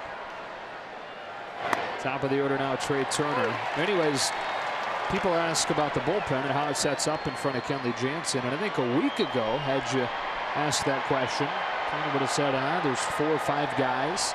And then it seemed like it started to narrow down to really 3 as far as the high leverage. Cingrani, Chagua, Baez.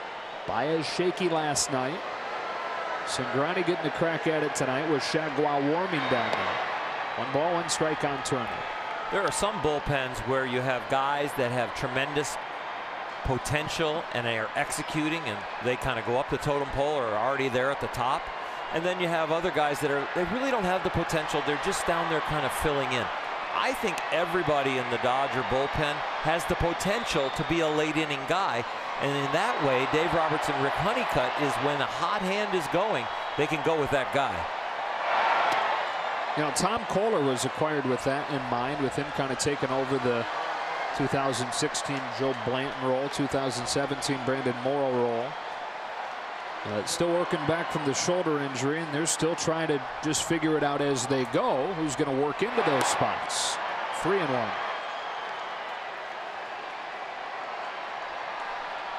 Well, Cingrani has pitched in the biggest games of his life last year through the playoffs and World Series, and he shined. So there's no situation in the regular season that he cannot deal with. Bottom of the zone, 3-2. He is amped up right here. The movements around the mound, the way he's wiping his brow and going to his mouth. It's a little quicker than normal. He is breathing fire. His payoff. Turner hits it hard right at Seager. And when a guy like Turner's running, you don't mind it getting scalded a little bit firmer. 2 up and 2 down in the 8th.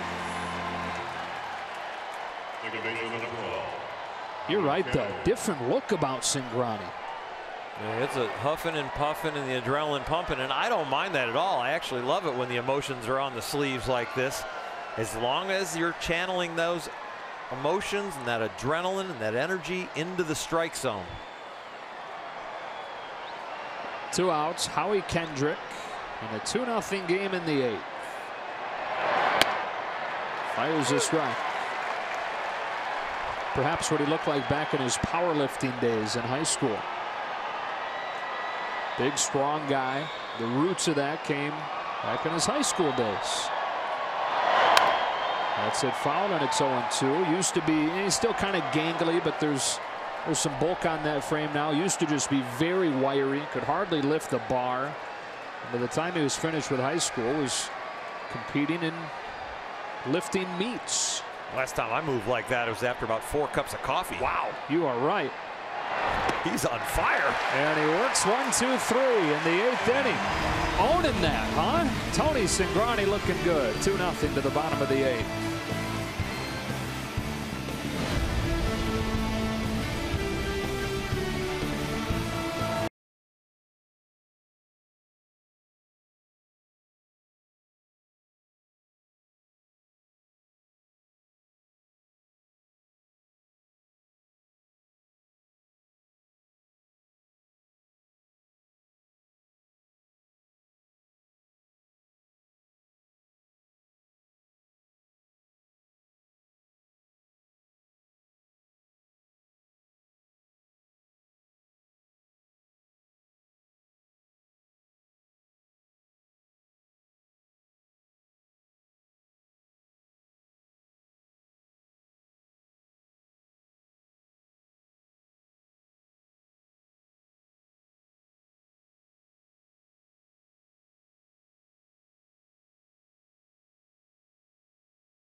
3-run homer on Wednesday, May 9th when the Dodgers host Arizona.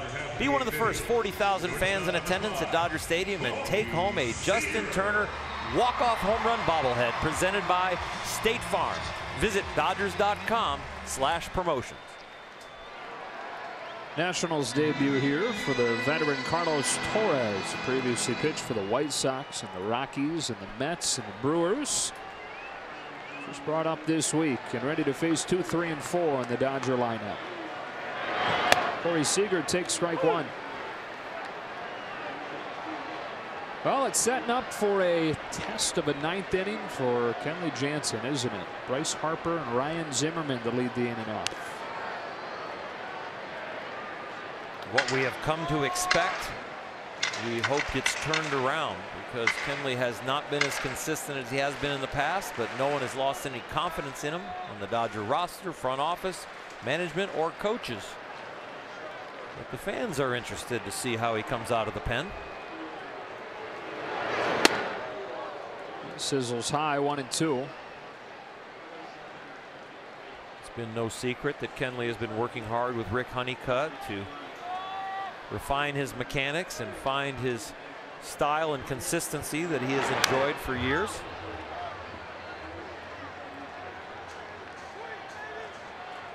It's just a totally different feel about everything when your closer's not right.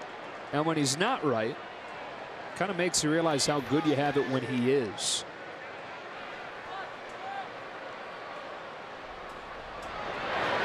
Seager takes in the dirt, 2-2. It's kind of like having, when your closer's not right, a beautiful house, but the foundation of that house isn't right. Look at the closer like the foundation. Can all come crumbling down.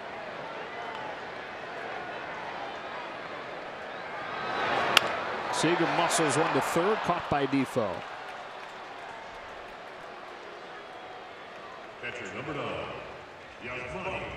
Emotionally, when the closer comes in, you're anticipating a win. So when you're anticipating a win and tasting it because it's so close, and then all of a sudden it turns to neutral and you go into extra innings, or you actually lose the game, that's why those defeats feel so much more crushing.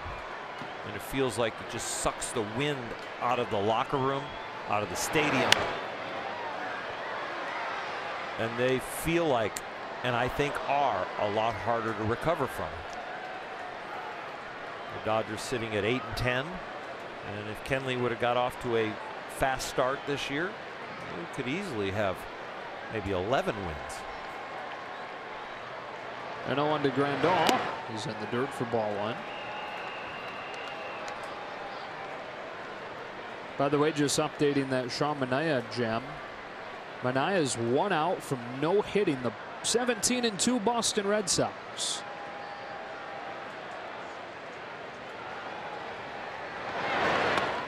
Grandal's ahead 2-1.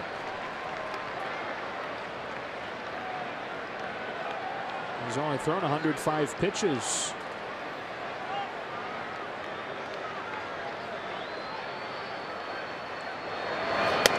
Cuts inside and Grandal takes it. Ball 3.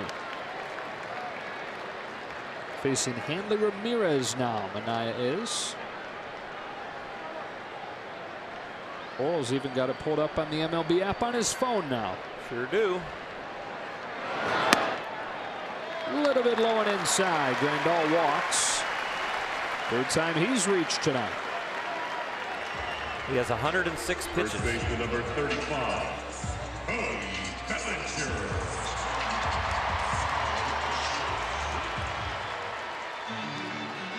Into the last chance for Cody to get a hit on his bobblehead night.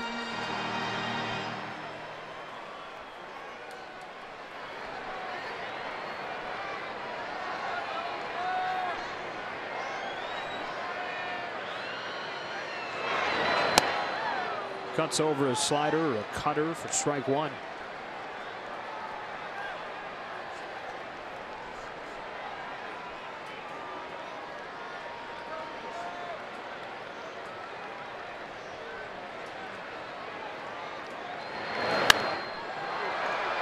Strike two.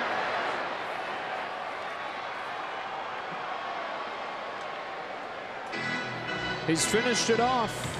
Sean Manaea has no-hit the Boston Red Sox, who, by the way, had 10 or more hits in 7 consecutive games coming in.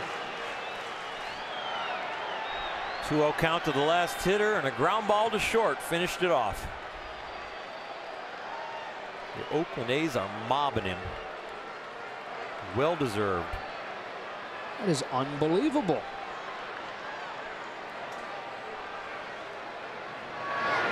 Bellinger drills it so long, way into the night.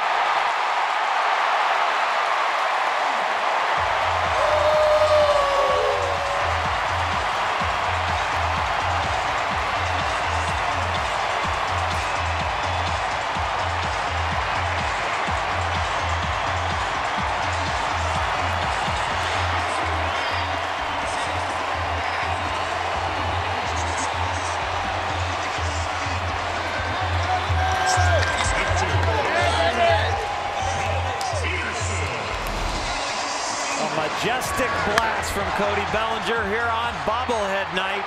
And boy, this one is a long way. And it was a no-doubter. You don't see many balls hit that far up. Yasiel Puig even enjoyed it. Wow. Ball one on Pederson. So the initial measurement seems short. 409. Is that? Now the wall's 360, and he's up there about, what, 14 rows. So I guess what it probably is just this time of night with the temperature down to 60, it really dampened how far that ball was going to fly. That is, I mean, that's as far as I think I've seen him hit one, at least off of the bat, what it looks like it's going to do. Pederson with a base hit to right. Harper holds him to a single. When the arc of the swing matches the arc of the baseball leaving the bat, that's when you know they got it really solid. You know, you'll see swings where the bat arc looks one way and then the ball leaves on a different angle, and it's still a home run. But when you get it fully square, you could just see his bat path matched up with the flight of the ball, and that's why it went that far. Pederson, by the way, on that base hit, 108 miles per hour off of the bat, which was harder than the home run. Wow. Just a lower angle off of the bat. Some breathing room for Jansen. Here's Chase Utley looking at ball one. Birthdays bring more power than bobbleheads. Just a little bit, though. Yeah, just a little. And for Joc, the older he's gotten, the more power it's brought on his birthday. They stole a save opportunity from Kenley again, like they did last year. Maybe like that'll get him back on track. Well, I think it's a really good thing Dodgers getting him 2 runs here with Harper and Zimmerman coming up. And even if he has solved things, and even if this does wind up being his best outing, there's still so much uncertainty, and you know there is in his mind as well. He's human. Not be an easy couple of guys to face, wondering how you're going to be. Some miscommunication. Turner's able to catch it with Sierra bearing down on him, 2 out. Kenley said he wants to get back to being the guy that when his name is called, people say, oh no. And he knows that he's not that guy right now, not to the degree that he's been throughout his career. It'd only take a few outings of him getting back to being him for that feeling to be restored in the other dugout. I will tell you this, he will know before anybody else because he will feel it in the bullpen and he will leave there like he used to. Puig takes ball one. He said on the first pitch that he threw to Hosmer the other night, he had that feeling. He thought, oh, there it is. I'm back. And then a few pitches later, Hosmer crushed a ball that never did cut. It's a dead fastball. And he was back to searching.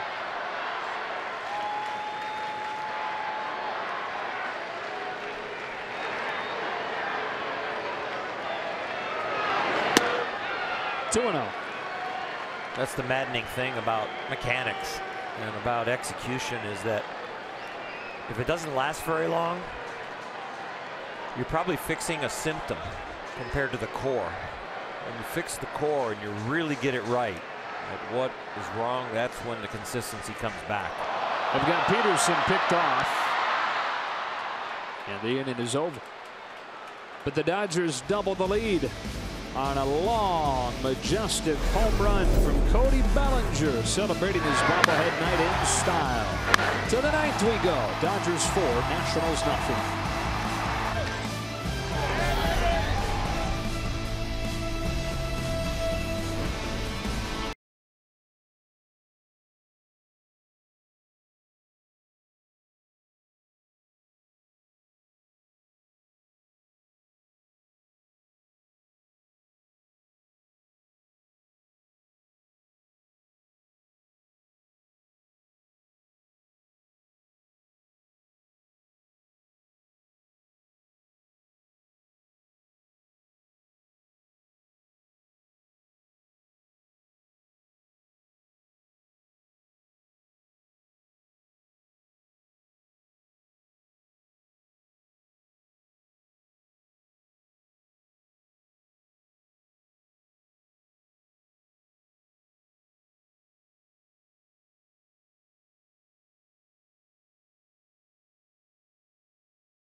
Brought to you by Mercedes-Benz. Jeremy Hellickson, his second start. He started the season on the DL.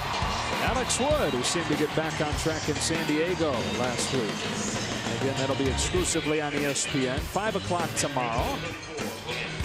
And if Kenley Jansen can make this hold up here, they'll be pitching for a series win. A series win, and tomorrow looking to get back to 500 or getting to 500 for the first time here in 2018. Well, since the Nationals loaded the bases in the third against Ryu, Dodger pitching has retired 16 in a row.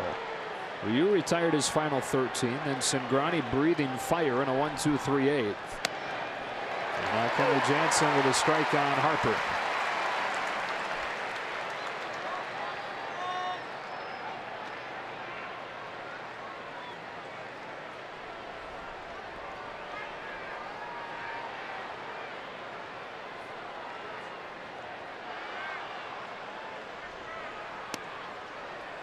One ball, one strike, 96. Very nice. Borat. Yeah, I'm with you. I just didn't know you had that in your holster.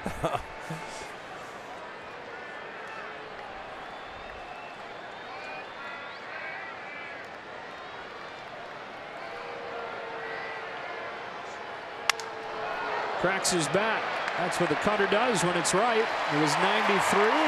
Breaks the handle for the first out.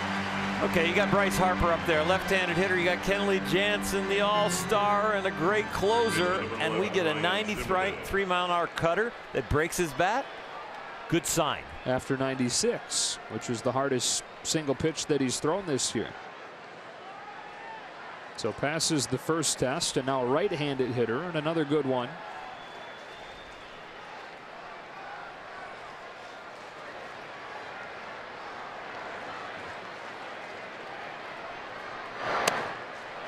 Strike one to the corner.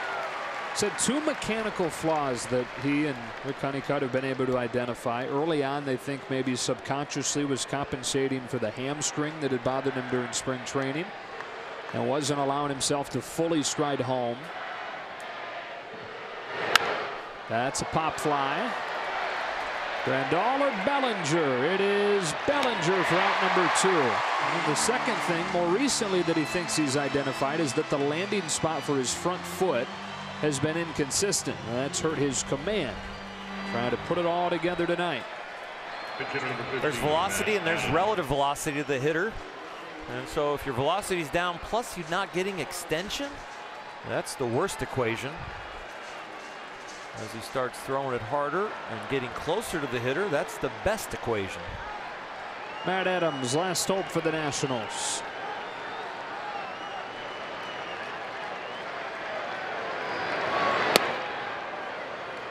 '96 again.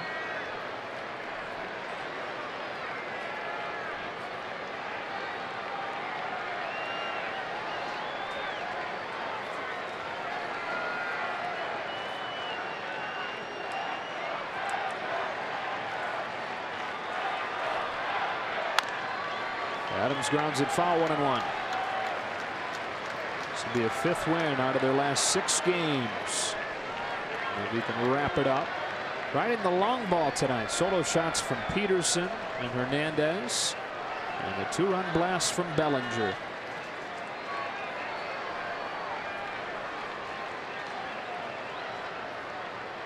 Jansen to Adams with a 1-1. And they'll try to put it back down. It misses, ball 2.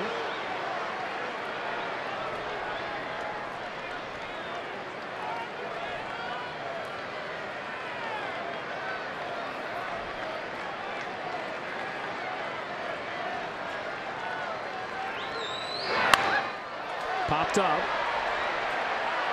and fading to the seats.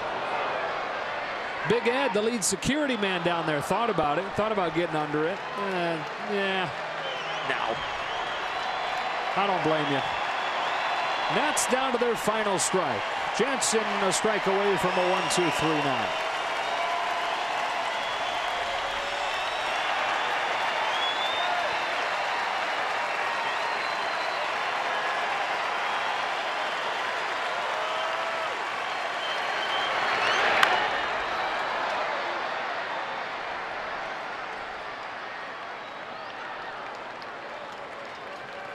A lot of things that make you feel good about the Dodgers tonight. Ryu, of course. Cingrani in the middle. Now Kenley with his velocity. On the offensive side, Joc Pederson, Enrique Hernandez, and Mr. Bellinger. A very nice night for the Dodger fans.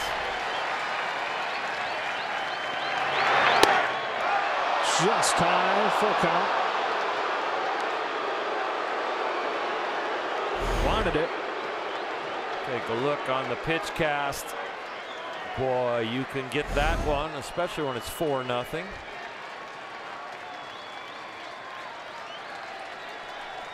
Shaking and shaking and shaking, and has one that he likes. And a 3-2 from Kenley Jansen.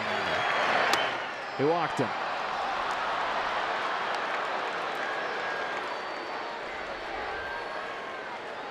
Catcher number 32, Matt Wieters.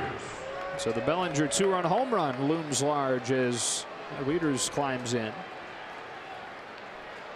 Instead of the tying run at the plate here, still plenty of work to do for Washington.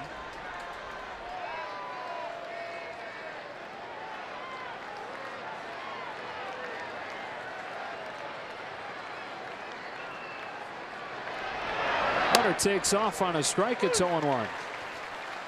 It's talked about a lot in baseball when closers come into non-save situations that it's hard for them to get up for it. But because of Kenley Jansen's start this year, 2018, it is not hard here, even though it's 4-0. Little hesitation. And strike 2. There's some intense focus. Give me the ball, get on the rubber, and let's go with Kenley. He is not worried about the scoreboard. He is worried about getting that old feeling back.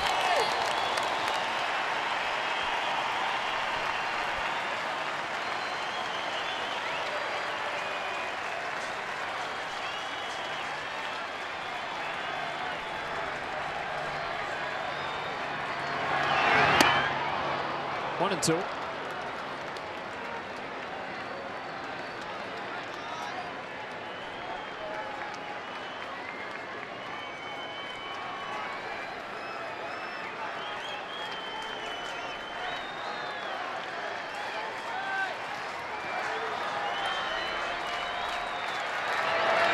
That's it. That's how you draw it up. Quite a night for these Dodgers.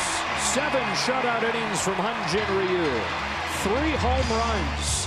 And then Kenley Jansen locks it down in the ninth. The Dodgers threw Joc Pederson a 2-hour and 28-minute birthday party that turned out to be a W. First it was Pederson, then it was Hernandez, then it was Bellinger for good measure. And our player of the game brought to you by Lexus, the guy that it was all in support of. 7 shutout innings for Ryu with 8 strikeouts, which is 1 short of his season high set his last time. And now just 2 runs allowed over his last 19 innings. On Cody Bellinger bobblehead night, the Dodgers win 4-0. Roll Hershiser, Cole Wright, and the rest of our crew. Joe Davis saying so long from Dodger Stadium. Remember, tomorrow exclusively on ESPN. We'll be back with you Monday for the opener with the Marlins. Right now, it's Access Sportsnet Dodgers after this 4-0 shutout win over the Nationals.